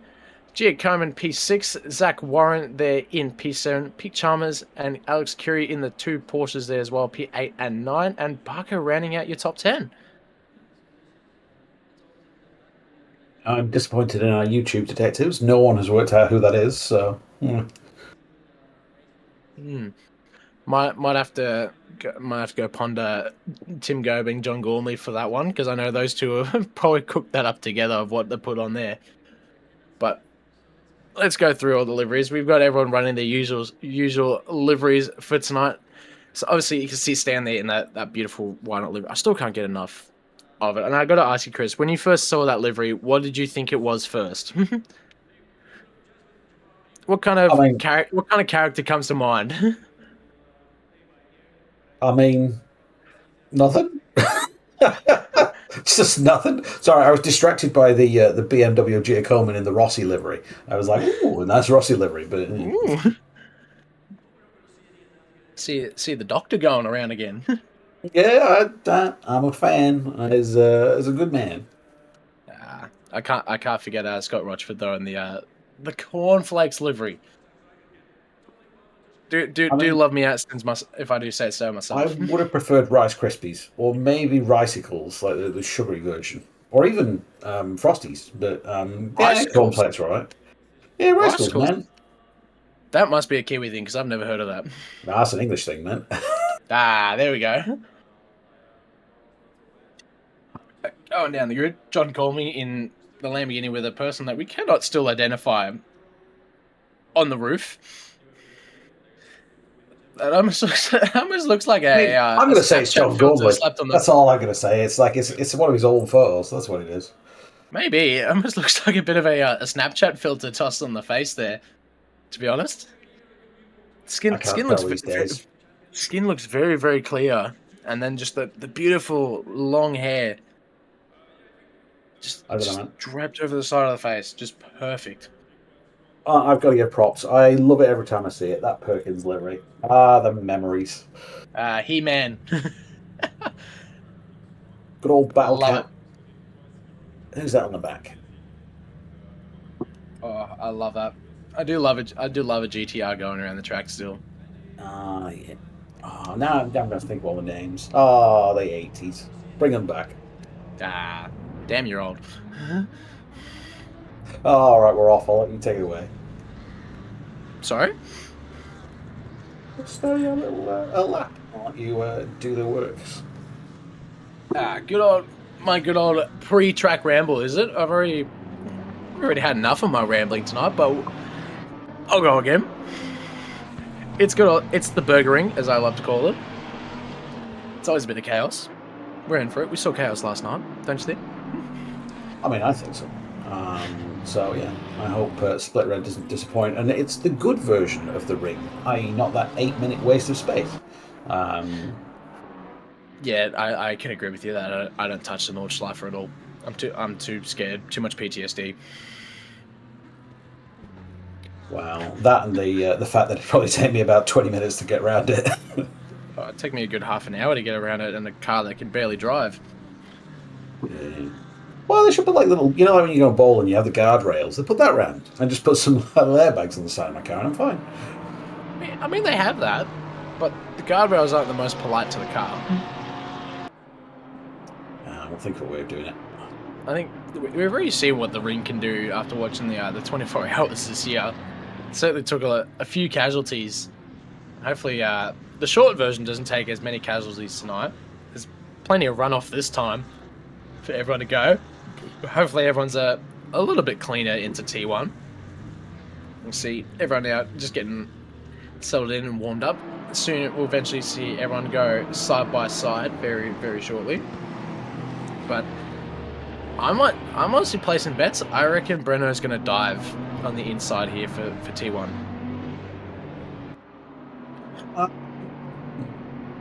I think in a twist of the plot, it's going to be nice and clean. Everyone's going to be super sensible, and it's going to be really boring for a T1. Look at you playing the unsafe game.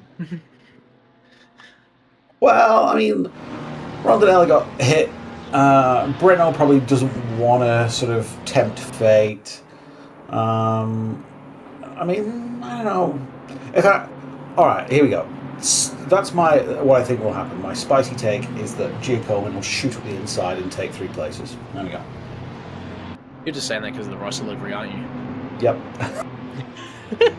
Can't bet against the doctor, and you certainly couldn't after him driving around last week and the week before. But we'll have to wait and see as everyone rounds the final corner. Everyone nicely packed up, double file. Obviously, Jaden there in the big banana, but we'll very shortly see the green flag waved, and it is very much gonna be green flag wave. There we go. Everyone's off and racing. Breno, very, very good race start there from him. Already in front of Griffin. Griffin on the inside line though. Let's see if everyone can keep it clean. Everyone's side by side, 4 wide through T1. Very, very clean turn there, but Griffin still putting the pressure on Ellis there, trying to get that spot back. Barker under pressure from Stan now. Everyone trying to keep it clean. Breno still kept the P1. It's Breno, Griffin. I believe that is... Sorry, not Giacomo. Oh, I've lost my names now. Jeez. Carl, it's Griffin, Ellis. Sorry, Ellis, Griffin. Then Johnson, Rondinella, and Giacomin made up a little bit of a spot there. So he made a position, but probably not what you wanted. I mean, I was right on both counts. Not only did Giacomin make a position, what's going on with the timing board there? Yeah, certainly you can see everyone now just settled in their places, and now the time board kind of keeps up. We're following Pete Chalmers now, who's under pressure from Stan, who's under pressure from Alex Curie in the Porsche. So a bit of a Porsche sandwich there for Stan. Probably not the best position to be.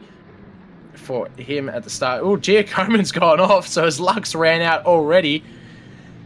Hot on the heels is Aaron Campbell behind him. Giacomo's still going a bit all over the joint. You can see Scott Rochford there putting the pressure on Aaron as well. Stan now putting the pressure on Pete Chalmers. Will we see him make a move into the chicane? Will we see a dive? Kiri behind him as well. Stan putting the pressure on. Chicane. No, that would be disastrous. It would be disastrous, but I have seen it happen. But we'll have to... Doesn't look like anything's gone off. But Chalmers has gone off there. Just a bit too wide on the exit. A little bit of contact with Giacomo as well. Giacomo's gone to the wall! No! It's got to be... Oh, that's got to be painful. Oh, that is sad for Giacomo. Just a little bit too tight there. Unfortunately, just got jammed. And I think he caught Aaron Campbell and a few others in there as well. And safety car has been called. That's not a surprise. That was a hell of a hit. He pretty much just stopped. I mean, to be fair, he hit the pit wall. Like, car versus pit wall was going to win every time. Oh, it's not the battle you want to see in racing, but unfortunately we have Benny hooking us up with a replay now. See Giacomo had a good dive there on Kiri and almost went for an Pete and had a contact, and the pit wall won. Yeah, he got a bit of contact, went into a slide, and at that point, everyone's a passenger. Oh, nothing like a bit of pinball action to start the race off. So obviously everyone just chilling in the line again for probably what I assume will be one lap under the safety car. Here we go. Here's another replay of Aaron Campbell's POV of the dive on Kiri and the little slide, and unfortunately just getting spun around. It's good brake work from Campbell there. Like he lifted. All those academy races with Saxon shouting at him for not lifting. There you go. Education pays off. Slash abuse. Well, I'd like to say education pays off. I'm not in there for the abuse, I think. Well, some people might like that, but we won't. You keep that to yourself. This is a family stream. I'm not part of that group, but if you are, keep that to yourself, maybe. I'm not trying to kink shame, but keep that to yourself. We're coming round. Still got half a lap to go. So then we'll see when it gets called. Another replay of the start. I mean, as I said, it was pretty clean. No one made any real dives, and I think everyone was fairly respectful. I mean, we had a 4 wide there at T1. You see Barker there on the outside of Chalmers, Kiri, and Stan. I honestly thought that was going a lot differently to how it ended up.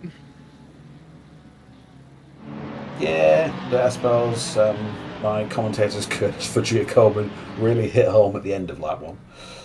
Yeah, it's a bit unfortunate, but that might pay off for him because he's going to pit. That's his mandatory stop done, and he's going to have all the room in the world to make up pace now as we are green flagged once again. Everyone's off and running.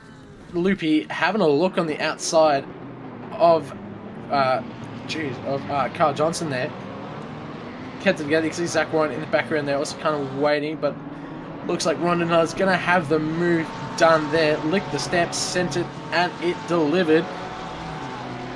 Poor Carl Johnson there, having to unfortunately see the position behind the big banana and have to work his way back up. It's going to be a bit of effort to put in for him against the Lexus, but there's still 55 minutes left in this race, so I'm not going to write him off just yet. I'll have to wait and see as we cut to the backside of Brendan Ellis now. Justin Griffin there behind him, just trying to keep it together. I think he's probably going to want to try and hold this P1 as long as possible. He probably will, but I'm not going to try and touch with Kirsten at all. We'll have to wait and see for that one.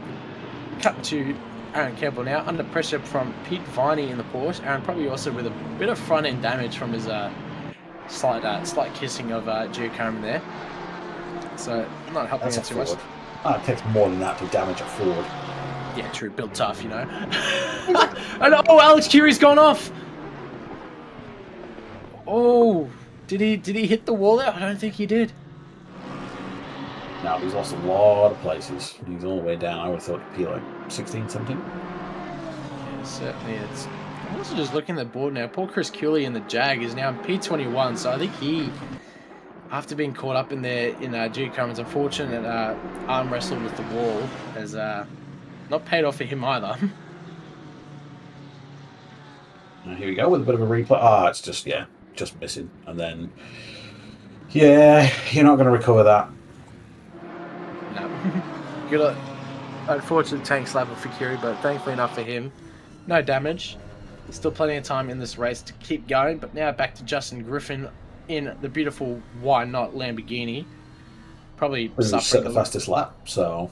Set the fastest lap, but I was just going to say he might suffer a little bit from bot, because he's been, I believe he's been hit a little bit with the good old success spot now, so he might be losing a little bit on the straights to Brenner, but maybe Brenner's just losing a bit in the corners. We'll have to see what happens out of these two, because he's sort of maintaining a gap and sort of gaining at the same time. He's kind of in between the two.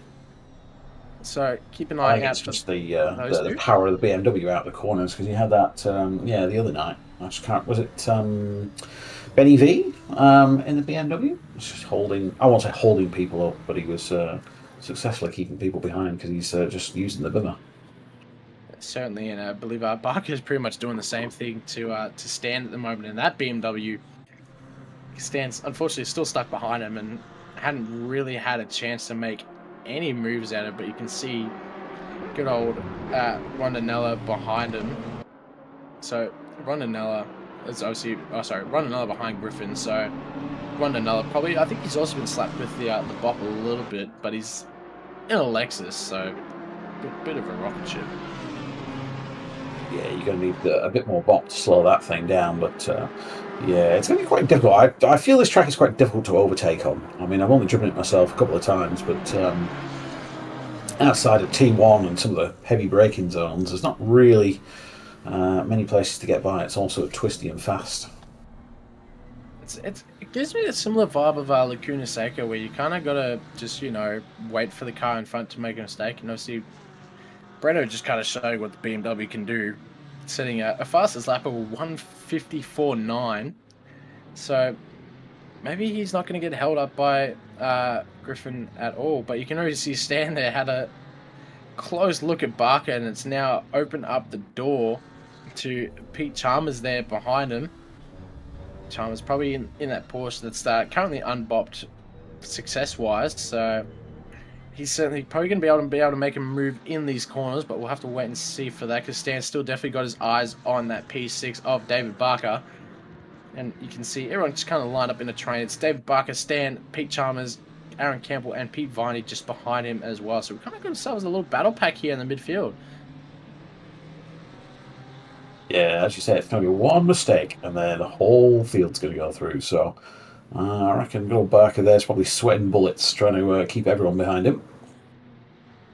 Yeah, certainly. I'd see the Lamborghini My Mirrors and be shivering a little bit, but he's kept it together so far. We'll have to wait to see if he can keep a hold of it, and it looks like he's doing it pretty well at the moment. A little loose there through that corner there, but he's kept it together. It seems like he got a better run than Stan there as well. Certainly doing his best he can to keep that distance, because Stan is arguably a bloody quick driver, but unfortunately just not fast enough to get in front of Barker there. Yeah, it's going to annoy him as well, because if there's a bit of a gap now opening up between Warren and Barker. I think it's like nearly 3 seconds, and that gap is probably going to increase, because I don't know where Barker qualified, but I don't think he was near the P sort of 5 or 6 range. So another clap back there from Griffin, taking the fastest lap off Breno. Certainly a bit of it's not so much a tussle on track, it's just a tussle on the timetables at the moment for fastest lap. I'm honestly expecting Breno now to set an even faster lap than him. Maybe we should bop the fastest lap if they're going to compete there as well. I feel like we should. Maybe like an extra 2 kilos or something for fastest lap. Because I feel like we've had situations with Breno pitting down the back of the not really doing qualifying at all, just kind of starting at the back of the field. Same with Lucas Keys, and they just kind of sit back because they're trying to play the game. But if you get fastest lap, I feel like you should maybe get a kilo or two of bop. Yeah. Yeah, I can go with that. We'll go off Maybe, to the stewards. Or not the maybe, stewards, the admins. maybe they'll kind of discern the whole starting at the back of the grid to avoid bop and just working your way up, or maybe just purposely qualifying maybe in the middle towards the back to try and just hold on to that, maybe try and avoid playing the long game to try and change up the situation. But talking about situations, Aaron Campbell now under pressure by Pete Viney. Poor Aaron probably trying to resurrect what was his race last night. So hopefully he's already doing better than he did last night, sitting in P9 at the moment. But Pete Chalmers in that Porsche is it's looking kind of scary there from that camera angle of the rear end of that Mustang, don't you think? It's fairly tight racing because from Viney all the way up to Barker, that's basically everyone's on top of everyone. So it's going to be one mistake he's going to put somebody through, and how far you are up that chain is going to affect how many places you're going to lose, I feel.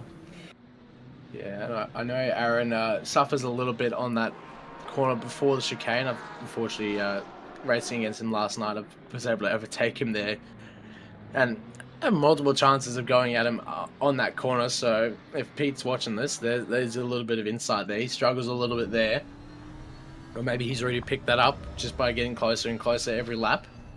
Back to our lead battle at the moment. Griffin's still behind Breno. You can see it's very much back and forth with Justin at the moment. He's just inching forward, inching back, inching forward, inching back. It's just a yo-yo effect for him at this point. Yeah, it feels like he's getting closer though. I feel like he's sniffing the fumes from Breno there, and yeah, I'll give him another couple of laps. A bit of pressure on Breno maybe. It could be a mistake coming up, but otherwise, there's a mistake from Campbell. Contact there. I believe that looked like a bit of contact there between Pete Chalmers and Campbell there. That might have pushed him off track. Yeah, I think that's more a case of Campbell's made a little bit of a mistake, and because everyone's racing so close to get positions in that stage, there's been a little tap. I don't think there's anything in it. It's just racing. I wouldn't say anything more than that one. I agree with you. That one was just the slightest of taps. Unfortunately, just gave Aaron that little bit too much speed through the corner. Unfortunately, setting him off, but hopefully comes out of it. He came out of it relatively unscathed, so he'll be able to keep pushing. Unfortunately, lost another position to Siaman there in the Ferrari, so he's going to have some more work to put in to get that battle going again. But eyes on the current battle of Stan versus Barker at the moment. I'm not sure if Stan's just trying to play the patient game yet, because from what I've seen from this guy, he definitely has the pace to go. And you can already see just by what he made there in that last corner. So he might have a bit of a run here in the T1. There's certainly all the room to have a dive here in the T1, but he might be just a touch too far back to make it stick. Yeah, no, he's well back. That'd be a send. It'd be honestly a send and a half if you're that far back in the T1. I've seen it before, unfortunately suffered it. But I think Stan's played the smart game here. Unfortunately, sitting back, he's well aware of how much is left to go. Well aware of what's on the line if he does so. He's only chilling in P7, so he's still got a bit of way to move if he wants to get closer to that top spot. But unfortunately, Brennan Ellis and Justin Griffin here just kind of seeing himself off into the future with a 2-second gap already to Rondinella there in the Big Banana. So poor Rondinella is just not able to use all the power that Lexus and catch up. Yeah, at the moment he's just hot lapping. He's not got any sort of challenge from Johnson behind him, and he's not really keeping pace with the front two. So I wouldn't complain hot lapping in P3, but I'm sure Luke D has bigger plans for his race than I would. Do we see Rondinella do another similar strat to what he did at Laguna Seca 2 weeks ago, where he was pretty much ran to the very end and pitted on the very last lap? Do we see him do that strat again if his pit box is before the finish line?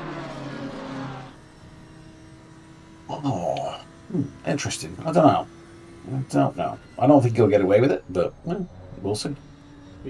We've already seen some interesting pit stuff happen already in the last race. I imagine you were too caught up racing yourself earlier to see what was going on at the front of the grid. But And generally, it's advisable to keep your eyes on the road and not the timing tables. So. you're not wrong, Chris. You're not wrong.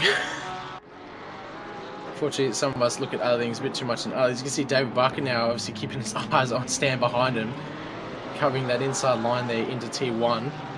Stan having a look, but not quite getting enough overlap. Still, unfortunately, having to sit behind that BMW, getting very, very close there. But going alongside here, is he going to be able to make a switchback go? And it doesn't quite look like it. Still playing a bit of a patient game, having a look there on the inside, still filling up the mirrors. But just having to sit back and just keep fucking driving. Yeah, I think he's lost his patience and lit the fuse on Barker now, and it's just going to be a matter of time before he gets past. And I think he's hoping to... Oh, okay, as I say that, he's losing time, and Chalmers is coming into the picture, so... Oh, well, what do I know? It certainly opened the door for Pete Chalmers there. He had a small look, and that's also opened the doors up for Pete Viney behind him. Pete Viney's closed that gap up just a little bit, and you can see Siam and just a bit further, but just a little bit behind there in the Ferrari. All of them just tightly grouped up in this little pack here where everyone's just driving single file, pretty much just doing a mirror image of each other, trying their absolute best to get in front. Very much see if I was Siaman in this Ferrari here as we come on board with him. Certainly eager to get in front of that Porsche, but unfortunately just can't use any of the power out of that Ferrari to really do much anything about it. But you can see him getting a little bit of a gap to chicane, so clearly he might be just a touch faster there. And almost going into the back there of Pete Viney. Yeah, that's I think. Good avoid start. Certainly clenched my seat there. I thought he was going to go straight in the back there, but unfortunately, he has not. So everyone's going to be able to nicely keep racing again. Hopefully, we don't see too much more seat clenching moments, but there's still quite a bit left. We'll have to wait and see. Obviously, back to Justin Griffin now in P2, still obviously playing the same game that Stan is doing against Barker. I think Breno's a little bit of a different customer, though. I think he's only going to get maybe 1-2 chances. He's just going to have to sit there and just wait for the right moment and be patient. And maybe pit strategy will come into it. I don't know. When they hit traffic, just pit them. I don't know. But yeah, I don't think Breno's going to give him too many chances to get around. No, certainly not. We've seen him prove his defense masterclass multiple times in past seasons already, and he doesn't even have to defend at this point. He just has to drive.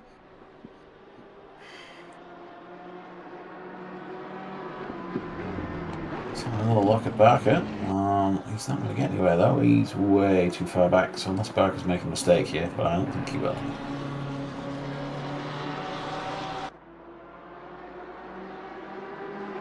But Stan having a look on Barker. Not being able to make it stick. Barker having a little bit of a switch back with him. Very, very risky move from Stan to do anything in that chicane, but having to sit back, maybe try and get a bit of a dive on T1. See if he gets a better run. He's already sniffing the rear bumper of that BMW. But we'll quite see. It doesn't look like the draft is helping him too much. Barker defending the inside. Very, very heavily Stan deep on the outside. But Barker has defended that absolutely perfectly there. It's made that BMW about 4 cars wide. It's got to be frustrating for all. As we say of that, he's lost his, took out his frustrations on him there. I don't think it was deliberate, but that's caused a bit of a pile-up now with everyone. Yeah, it's certainly created a jumper here. Unfortunately, fortunate enough for Barker there. He's kept his spot in this pack here. But obviously, Stan now having to concede 3 positions there. It's opened the door up for Pete Chalmers on David Barker. Maybe he can do something different to Stan. And same with Zach Warren now as well. Now the lead of the pack has changed. It's going to change up the pace a little bit here for this group now as well. You can see Aaron Camper now kind of been invited into the group now with Stan going back. But yeah, just the slightest of taps in. I think ACC Physics just doing its thing, unfortunately. Just sending Barker for a little bit of a slide. Unfortunately, collecting Pete Chalmers there at the same time as well. But both coming relatively unscathed. I imagine probably like 2 seconds damage for them at most. But so if this was LMU, a tyre would have flown off into the crowd and killed a bystander. But yeah, being ACC, they're probably fine. I thought there was too much damage there. Yeah, considering ACC treats every car like a rubber ball or something and you can just bounce it around. But yeah, back on board, we'll back on board, Pete Chalmers now. Maybe we're gonna see something different to what Stan was doing behind the BMW. Now it's a different car. Have to wait and see. Stan's gone to the pits now, so obviously repairing his damage and taking his mandatory fuel stop for this race. So it might just be a splash and dash for him, and plus damage repairs. But we'll have to wait and see. Maybe he takes tires as well. I just think he's going to the pit, takes some fuel, doesn't have any damage repair, and just resets, because it's got to be frustrating. You were battling for a long time with that car, and then, you know, that slight touch, you lose another 2 places, and you've now got more work to do. I reckon he's probably hoping to come out with some clean air, and then he can just set some really good laps. Honestly, I agree with you. Nothing. You just need a little reset in the head. And go again. Just quick few seconds to just go, hang on, what am I doing?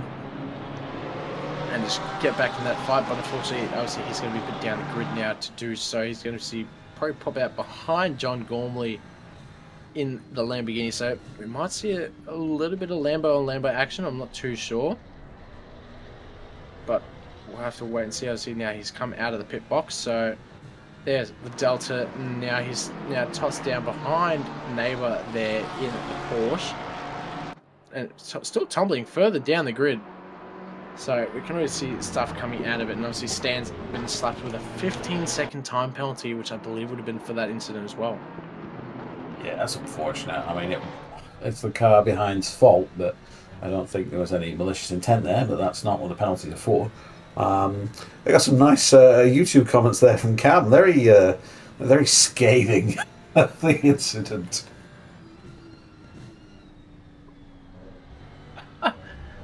Another driver who's been around for a year doesn't do the basics like holding the brakes. As I said, scathing. Oh. Strong words coming from Campbell there. Strong words.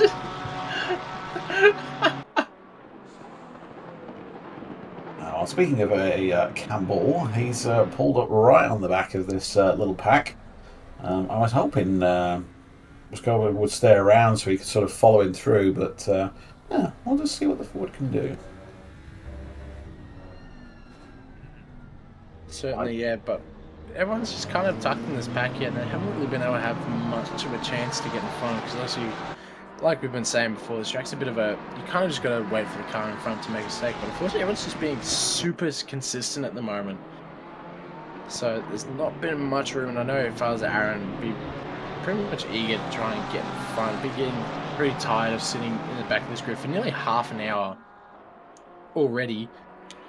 And you can receive Pete Chalmers. Pressure's got to be building up on Barker, though. He's had that little bit of a punt from behind, and he knows that the people are sat behind him ready to pounce. And he's been holding that position now for a good 15, 20 minutes. Like, that pressure's got to be building up. Yeah, definitely, but it seems he's been unfazed at the moment, considering he's had a Lamborghini and now obviously the Porsche behind him. But unfortunately I spoke too soon and he's gone off. Kept together. Kept the position. Is that a possible track cut coming his way? Because it didn't look like he left off the pedal there at all. Maybe if he's lucky, a no time gained. But following Pete Viney now, having a very good look. Oh, a bit unfortunate there as Chalmers goes off. Keeps position. Siaman there behind him now, side by side with Pete Viney there. Siaman getting in position, hopefully trying to use all the top position. I see Campbell there going into the pit lane. Siaman holding the inside line. Is he going to be able to hold it against Viney here? Probably will, because it's what you want to do on the corner like this. And unfortunately, Viney not going to be able to hold that position at all. So a little bit of adjustment change, and Viney getting a bit sideways there as well. Let's open the door for Brandon Hope here in another BMW. Had small look on the outside there. Maybe trying to get a better run out of this next corner, but doesn't quite get it to stick. Oh, few jostle and changes here, but everyone's still kind of relatively kept together. Pete Viney still going a bit sideways there through some of the corners in front of Brandon Hope. Now, if I was Brandon, I'd be a little bit scared there of what this Porsche's doing in front of him, don't you think? Yeah, I mean, it's just proving what we've seen all race, really. It's the mistakes that's costing people. Like, Viney and Chalmers both had a bit of a Jim's mowing moment, and while it cost Viney, it didn't cost Chalmers anything, I don't think. So, yeah, it's all about the mistakes. And there's another slight one. Viney very, very unsettled at the moment. It's not doing him any good, but it's certainly opening a door of opportunity for Hope behind him. But fortunate enough for Viney, he hasn't made much of a mistake. But speaking of mistakes, Barker's gone off. What happened there? Very much unsure what happened there to him. We'll see a replay very shortly. Here's the replay now.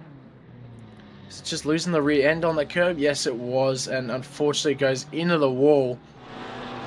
So I imagine we'll see Brandon there go into... sorry, not Brandon. David Barker there go into the pits. Most likely for some repairs. We see him in the background there going to the pits. Not a bad idea, my friend. Someone there having a look on the inside. Might have just been conceding pressure, might have just gone a bit too much of him, but it's just the smallest mistakes that can cost us so much in these races, and unfortunately it has cost Barker quite a bit. The interesting thing I find is Campbell pitting there. I don't know why he pitted. Like, and you just don't want a bar of that four-way race, or has he done some sort of crazy fuel stop, half and half? I don't know. I have a slight feeling he might have gone half and half. Because it seems Scotch Rochford and John Gormley have done the same thing. Alex Curie pitted very early on as well. I think he might have pitted because of some of the damage from early in the race. Stan obviously pitting just after everything that happened after Barker, which I don't blame him as well. But unfortunate enough for him, he's got a 15-second penalty slapped to his name. So... Not the greatest of outcomes for him, but he's going to have to work pretty damn hard to keep it because he will currently lose a position to Alex Curie, and multiple positions if he stays where he is.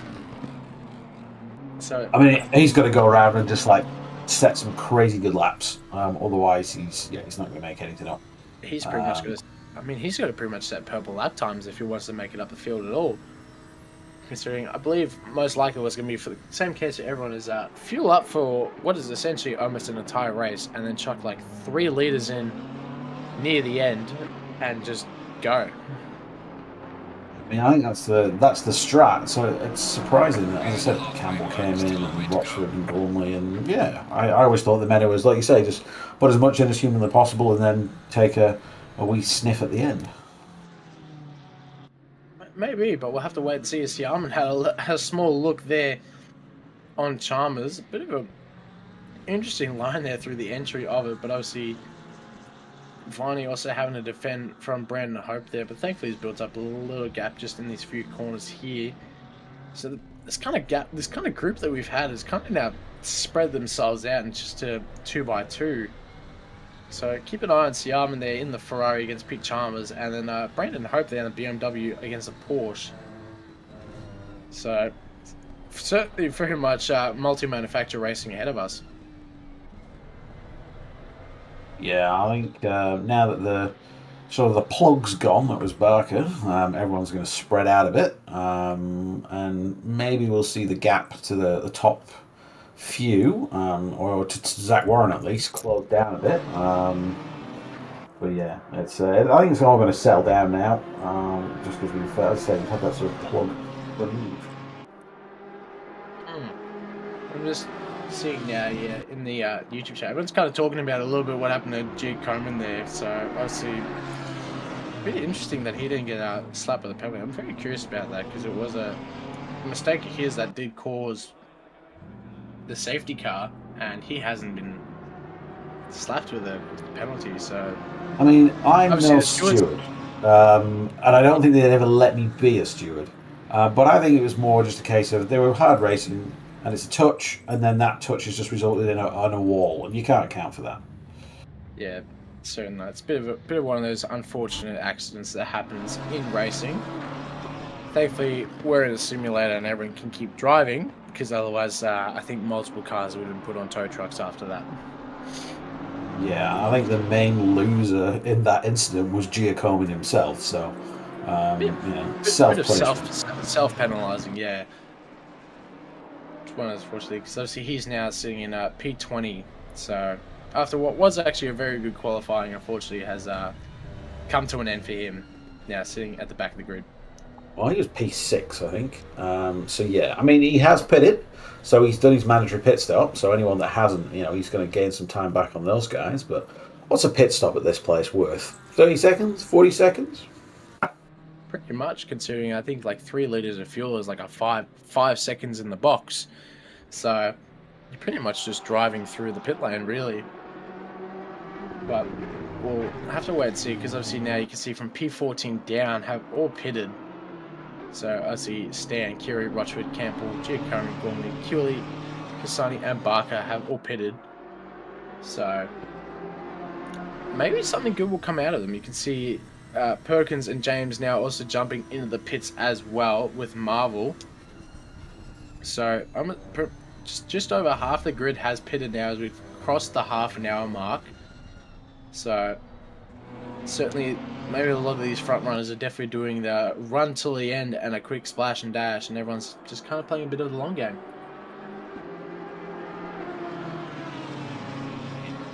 As YouTube commentators point out, you know, it shifted the field around because Kiri's back up. I mean, he had that big spin where he lost it on the grass. So yeah, it's all going to play out in the next few laps.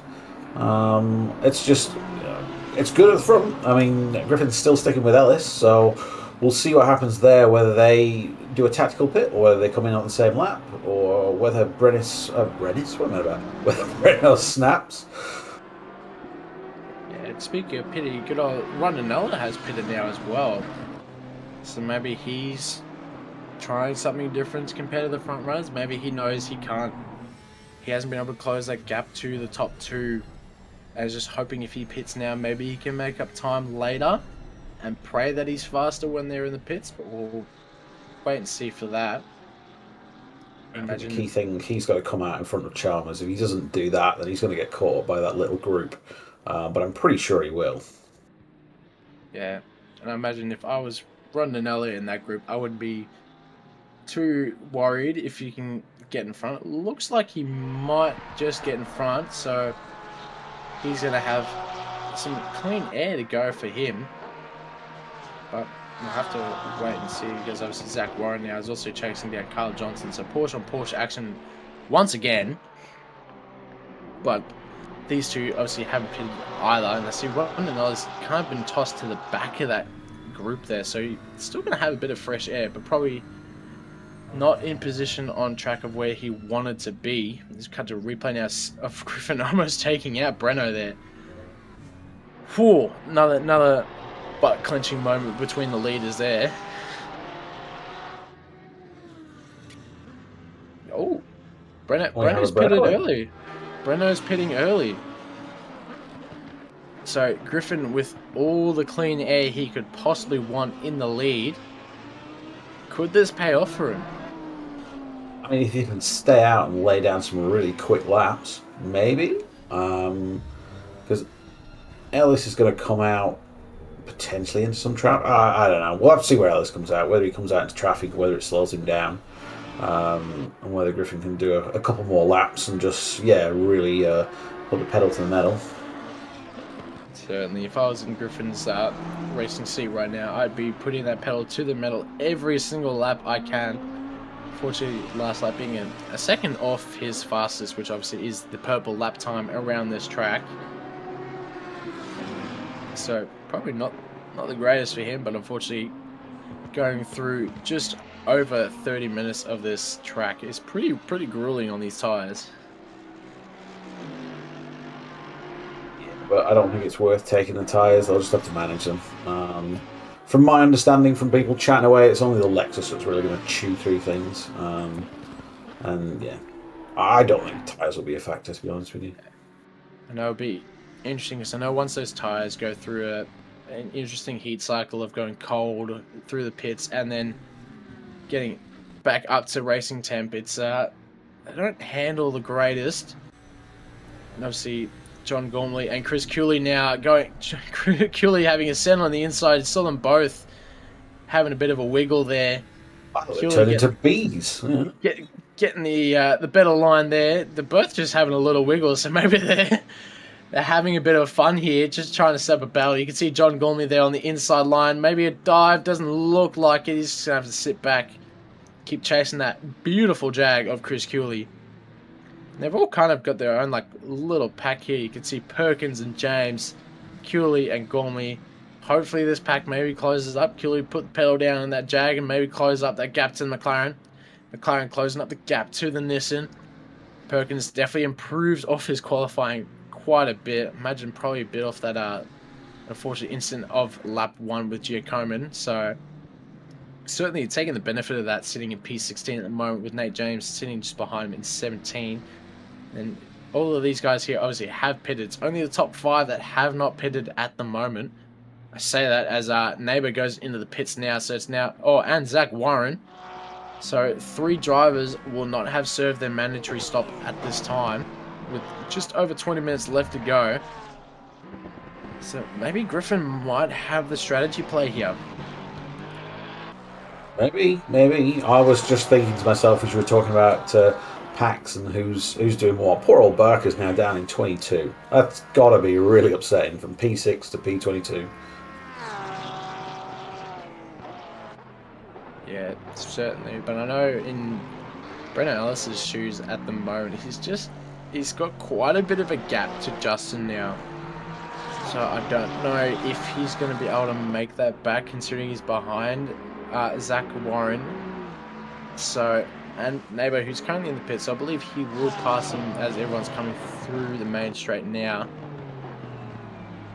But might not be lucky for Brennan here, but Griffin might be able to pull it off. Maybe. I mean, it's whether Brennan gets clean air. If he gets clean air, then the pit's not going to really make too much difference. What we really need, if you're a Griffin fan, is for Brennan to get held up by somebody, but he's so far behind Viney at this stage that's not going to happen, I don't think. I say that as the time board's updated. He's in P4 now. Let's see, Pete Viney's just under 4 seconds behind Pete Chalmers, and Chalmers is just about across the finish line, but he's coming into the pits now. So Viney going in the pits. Chalmers still seeing himself out on track. Yeah, so have a look at the track map on the side, and Brennan's number 17. Like, he's got a lot of clean air in front of him. So I don't think it's going to... Unless Griffin really put the pedals to the metal and put in some really good laps, I don't think he's going to come out in front of Ellis at this stage. I don't think so either. With I mean, we say that as he sets the fastest lap on the track, so he's pulled that out of somewhere. But obviously Chalmers, I believe, has a nearly 30-second gap to Griffin. So as we were saying, I think it's like 35-second gap between them all. But eyes on your screen at the moment, Chris Cooley getting an overtake on Nate James. Perfect overtake, but obviously Nate James now suffering to the Lamborghini of John Gormley. Very, very much close. I don't know if he's going to have a ballsy move into the chicane. He's going to get the overlap, but just sitting back, waiting for it once again. He knows it's not the smartest move to go into that corner. Yeah, that's a one-way ticket to death, I feel. Yeah, it's that's same day delivery right there. So bit of a tussle and swap with the group here. That is P17, 18, and 19. Obviously, Curley working his way up past Gormley and James now up into 17. Suffered a little bit obviously from that lap 1 incident there and fallen back behind the group, but he'll be able to work himself up. But we'll have to see what happens. But I'm still keeping my eyes on those top 2 that have not pitted yet. Just kind of praying Pete Chalmers gets that P1, but I'm not too sure if he's going to be able to close that gap enough to get in front of Justin Griffin. I think you need to pray to quite a few gods for that to happen. Well, we'll have to wait and see, because he's going to the pits now. It's a 35-second gap between him and Justin. Now, is just depending on where his pit box is, Justin might be able to do the good old strategy of pitting on the very, very last lap and crossing the finish line in the pit lane. Yeah, no, Brenner has his way. That's 2 fastest laps back to back, I think. Yeah, certainly. We say that as Rondinello takes the fastest lap from P4. Where did that come from? Yeah, where did that come from? He's P4 at the moment, 8-second gap to Breno. I'm not too sure if he's going to be able to make that up in 17 minutes, but who knows? Maybe Breno makes a small mistake here or there, and it might just cost him. But that's certainly a be patient, wait and see moment, because obviously now Justin Griffin being the only one to not pit in this race, and Gormley going over the curve there, having a bit of a moment. He had a bit of a run there against Nate James, but just not being able to make it, getting a bit too heavy. But Griffin's gone into the pits now. This is what's going to probably determine the race win. Brenner. So Brenner is just coming into the chicane. Oh no, it's one of the earlier chicanes, not the later one. No, I don't know. We'll have to see. He's coming round and it's got what? Yeah, it's going to be tight. It's going to be tight. It's not going to be a massive seconds gap, but I still think Brenner comes out in front. Possibly. We'll have to wait and see as he comes onto the straight that's nearing the last chicane. You can also see Griffin on your screens there in the smaller camera, just still sitting in the pits, so maybe he might be repairing a little bit of damage he had, because I feel like he's sitting in that pit box for a lot longer than he should. Brennell's now into the final turn and coming past the straight, and yeah, he's got it. Griffin's not even moving yet. Oh, what? Yeah, I think that explains it right there. Doing a 1 minute, pretty much a 1 minute 54 flat. Going to be interesting though, because Looney's coming down the straight, and he's going to close up. You know, he's going to get past that. We'll have to wait and see. Fortunately for Griffin, he's still got to warm up his tyres a little bit. I have a slight feeling he might have full tyres, because he was in the pit box for a long time. It did seem like he was there forever, but 15 minutes left and new tyres? I don't think that's going to make much of a difference. I feel like it might pay off against Alexis, but we'll have to wait for that one, because I see Rondinella now seeing that the Lamborghini of Griffiths in front of him. He's certainly going to be very eager to get in front of that. Yeah, well, we just need the timing board to update so we can see, how far back Rondinella is and what the gap is to Breno. Yeah, well, it's just updated now. So Breno's 8 seconds in front of Griffin, so... He must have taken tyres then, because there was only like a half-second gap between Griffin and Ellis before the pit shenanigans. So, there you go, Libby's off doing some more gyms mowing. Yeah, certainly. And obviously, a bit of Lex on Porsche action at the moment. Rondinella and Carl Johnson. Carl Johnson very much eager on the inside line there of that Lexus, but it's probably not going to pay off onto this straight. Trying to use every little bit of that slipstream he has, and it's definitely not going to pay off anymore after the chicane here. Because we all kind of know that Lexus straight line speed is just kind of unbeatable. Yeah, I mean that's the But perfect little Pepe in the back there. Just yeah. I'm also seeing in the chat, man. Cam's put in the chat that from obviously last race it was no fixed fuel, but Cam has said in the chat this race was meant to be no fixed fuel, but the server was set up wrong. So that might be why we saw him in the pits for that long. So obviously fixed fuel being pretty much 25 seconds for him, but as he eyes on your screen at the moment, Aaron Campbell on Alex Kiri, Aaron on the inside. But Kiri getting the switch back, elbows out. Aaron keeping it on the track. Kiri obviously still right alongside him, and it's opened the door for Siaman. Siaman's on the inside. Kiri heavily defensive. Held the inside line. He's still going to hold onto it. Siaman having it, unfortunately, still on the outside line. Kiri going deep on the inside line. Deep, deep, deep. And Carroll is unfortunately tapped with Siaman. And unfortunately, Campbell's unfortunately spun there to Siaman, and they're going to have to keep going. So now back to Pete Viney on Chalmers. Chalmers nicely in front of everything just happened there, thankfully. But a very unfortunate end for Aaron Campbell. Unfortunately, probably might lose another few places there. It's a really bad place to spin to then try and rejoin safely, so I imagine he's way down the field now. Which is a shame, because he'd done really well to fight his way back up to P9. It was a solid effort from Campbell, but unfortunately just getting a little tap there from Siaman. Unfortunately, just didn't give him enough room, and it's sent him around sideways. Yeah, which is a real shame because it was a good move into the last bend. It was a nice switchback from the Porsche, and then he's just got a little bit of a tap, and then like he's facing the wrong way, so trying to rejoin at that stage is tough. So we see Chalmers, Viney, and Giacomin seeing themselves through, but obviously Siaman, after that small collision, has been passed by Viney and Giacomin. So Giacomin's worked his way back up after his incident of T1, but you can see that BMW is still suffering a bit of damage in the front. Certainly not going to help him in the corners, but maybe might just hopefully be able to hold on to enough on the straights. We'll see here now as it comes to T1. He touches Pete Viney as well, and Siaman goes into him and spins him as well.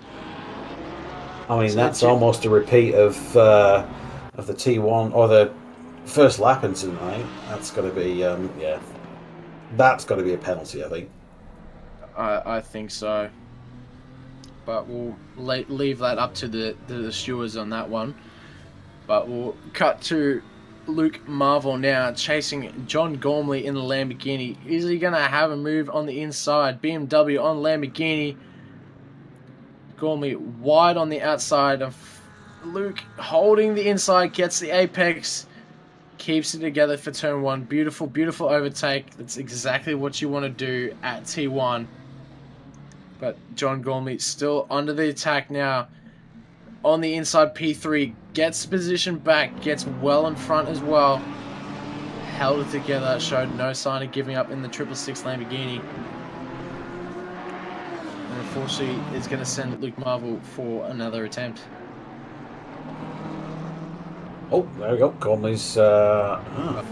It's an interesting line. It's not one I'd be taking. I believe that's called the Rallycross line, but fortunately this is GT racing, not Rallycross, so Luke Marvel is going to see himself well and truly in front of him there.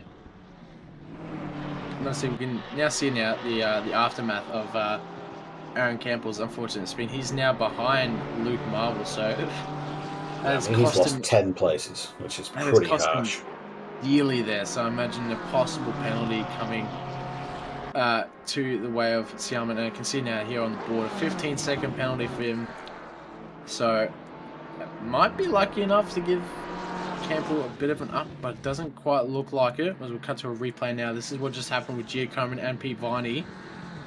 Rosser just behind him, and you can see just getting a little bit too close there in the final turn. I mean, that's a little bit of a get out of the way tap. I don't think he's going to get away with that either, because, that looked almost intentional. I mean, I won't say intentional, I won't go that far, but I'm pretty sure Giacomin was holding his brakes, and He was then just given a gentle persuasion to get out of the way. Yeah, I imagine if I was Siama in that situation there, you can see he's been slapped with a penalty, so... I mean, I imagine that's for Campbell, so there might be another one coming in. Oh, there we go. Well, G Common's got 15 seconds. That's an unfortunate ending for a few of these drivers. They're going to be tumbling down the field at the end of the race.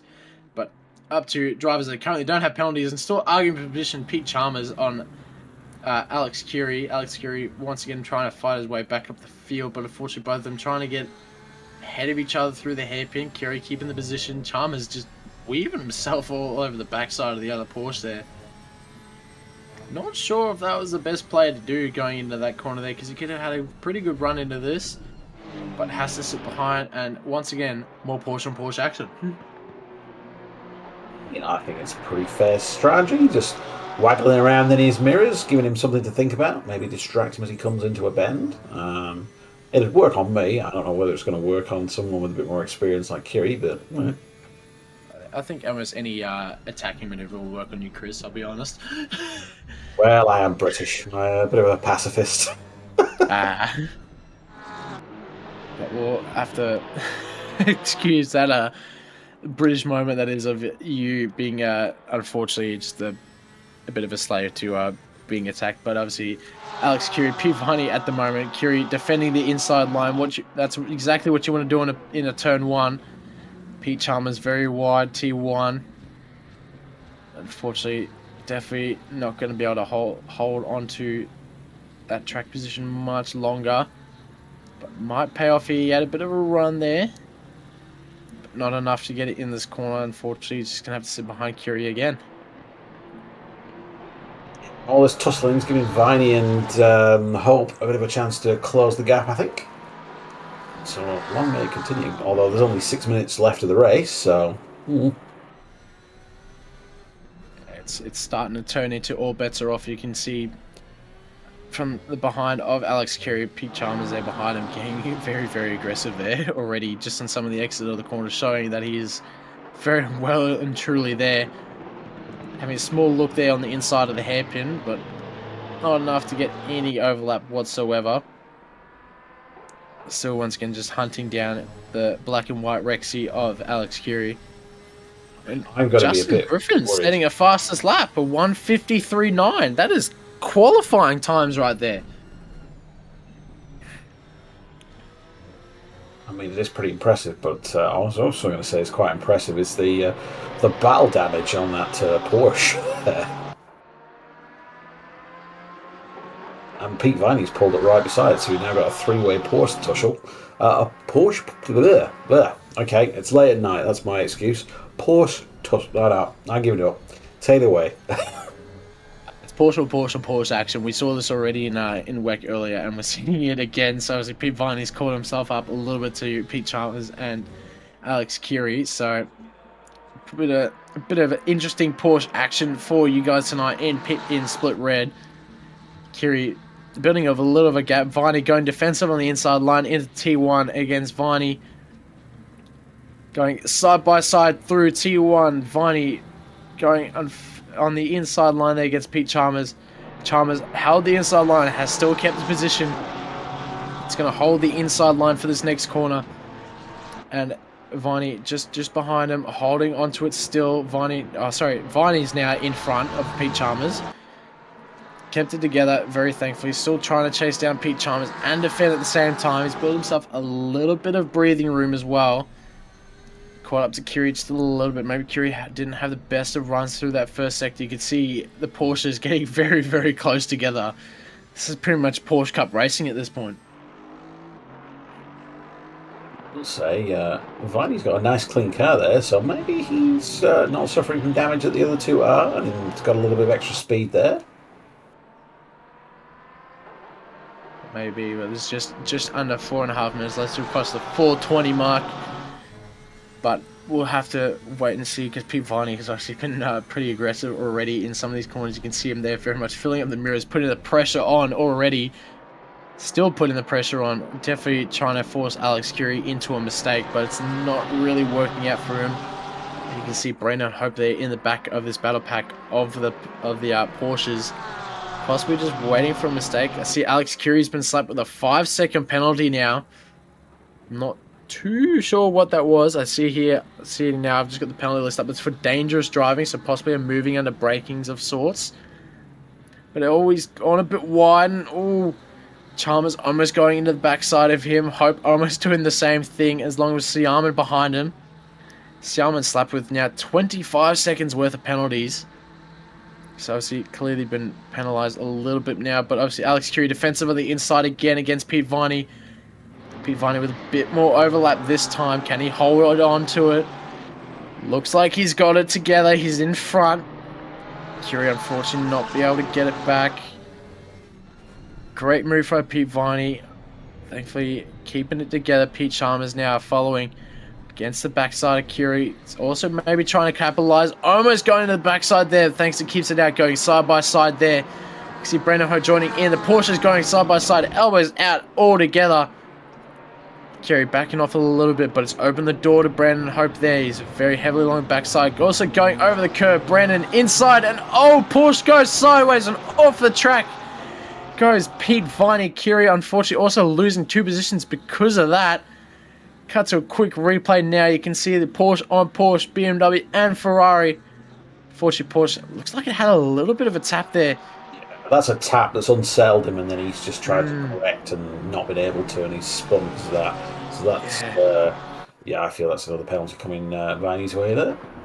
That might be another one coming there. Obviously now following Alex Curie. See a 5-second penalty as he slapped next to him, so he's going to have to put the pressure on, but not so much to Siama with a 25-second penalty. So if I was in Brandon Hope's shoes, I'm breathing fresh air at the moment. Yeah, I mean, you could let both those guys past, and it's not going to make a difference. And I see now in other news, Giacomo's put it in the pits, but we're cutting to a replay of a Mercedes, unfortunately becoming a victim of the chicane. That's our first victim of the chicane. Yeah, first and only victim of the chicane. Well, let's not. There's a minute and 30 left. There could be more victims. There could be more. There could be more, but we haven't quite seen it tonight. It was what most likely will be possibly the last lap for some of these guys coming around as we near the 1 minute 20 mark. So Brendan Hope, if he keeps it together, a nice P9 for him. Yeah, I mean, he's just over halfway through the lap now. Yeah, but I also see now that Alex Curie's been slapped with a 15-second penalty on top of his 5-second. So even more fresh air for Siaman there, but not enough. The curbs. But not quite enough for Siaman. He's going to need to put a 5-second gap in one lap. So a fortunate loss of position there, as I believe Brenner is crossing the line to begin the very last lap of this race tonight. So all eyes now as we see Brenner Hope going wide through the hairpin, side by side through Siaman. I hope he doesn't do anything stupid here. He doesn't need to. They go side by side through the uphill chicane. Siaman obviously takes the position there, but I know if I was Brendan, not be worried too much. Certainly very much just play it safe, keep it together. Don't need to stress about on-track position as much. Might be a little bit worried for Neighbour just behind this little group here. Yeah, at this stage, with 1 lap to go, it is not worth getting into a fight with some guys that have some big penalties. And the next guy back is, 2.5 seconds behind. So I'd just let Curie through. I would too, personally. Just ease off the pressure a little bit and just worry about who you actually need to worry about, who is Neighbour behind. Obviously, just over 2 seconds behind him. So, not too stressed. I mean, he's got a bit of breathing room with a Porsche behind him and with a penalty. So, physical obstacle, but not a timetable obstacle for Neighbour. There's obviously Curie goes wide and goes off track. So, keeping it together there. And I see Neighbour just pulling up alongside it, but not getting on track position, but doesn't matter too much with Curie getting a 20-second penalty. So just a one last little peaceful lap around the track will certainly sort these guys out, as we see our current race leader, Breno Ellis, coming through the chicane. Fortunately enough, not becoming a victim to it. So, great race from Breno. It seems a bit of a strategy masterclass from him there. Getting a little squirrely on the last lap. But it does not matter, because he will come across the line and take P1. Good race to you, Breno. Justin Griffin will take P2, along with Loopy now coming across to the last corner with Carl Johnson there in the Porsche behind him, taking P3 and P4. Good race to you all, because you guys have certainly earned it with what has happened tonight.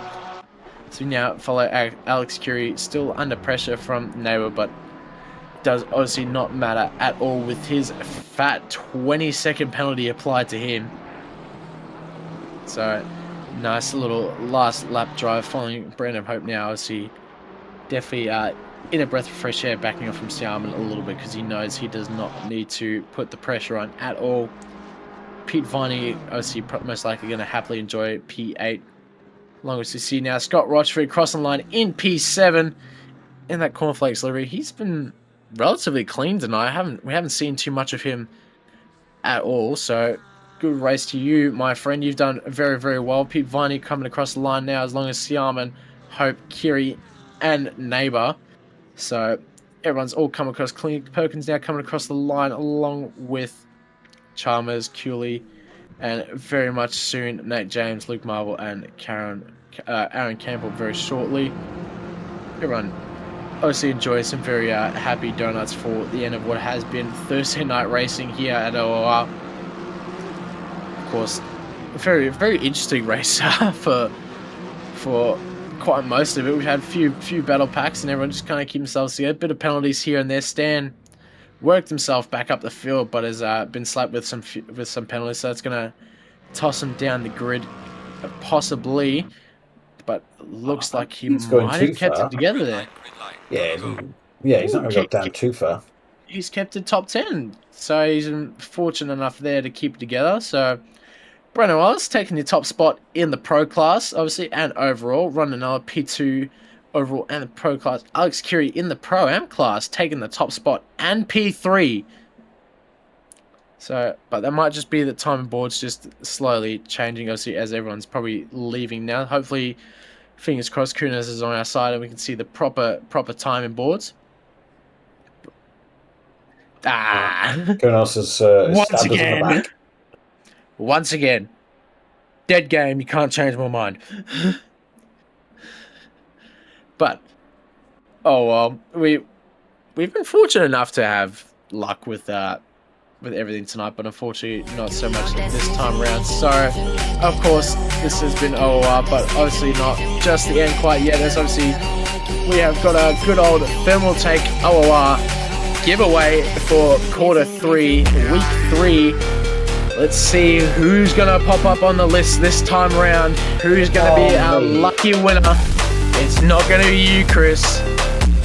It's going to be Glenn Taplin. You are a happy winner of our Thermaltake giveaway this week. I'm not quite too sure what the prize you won. I believe it's a Thermaltake gift card. So yeah, I think it's a 50. I have won it. It's a $50 Thermaltake gift card, I believe. It's the same thing that I won. There you go, Glenn. You get a $50 gift card to Thermaltake. So enjoy yourself. Use that Glenn's going to suffer the same problem that I did with being a Kiwi. Shit. And if you want to send it my way, I'll very much appreciate it. Just saying, I love the work you do, Glenn. But as always, that has been your Thursday night racing here on the platforms of OOR, proudly sponsored by our good friends at Thermaltake. This has been round 4 here at the Nürburgring for the Split Red. From here in the box from myself and Chris, it has been a very good night, and thank you to all, but we'll see you again next week.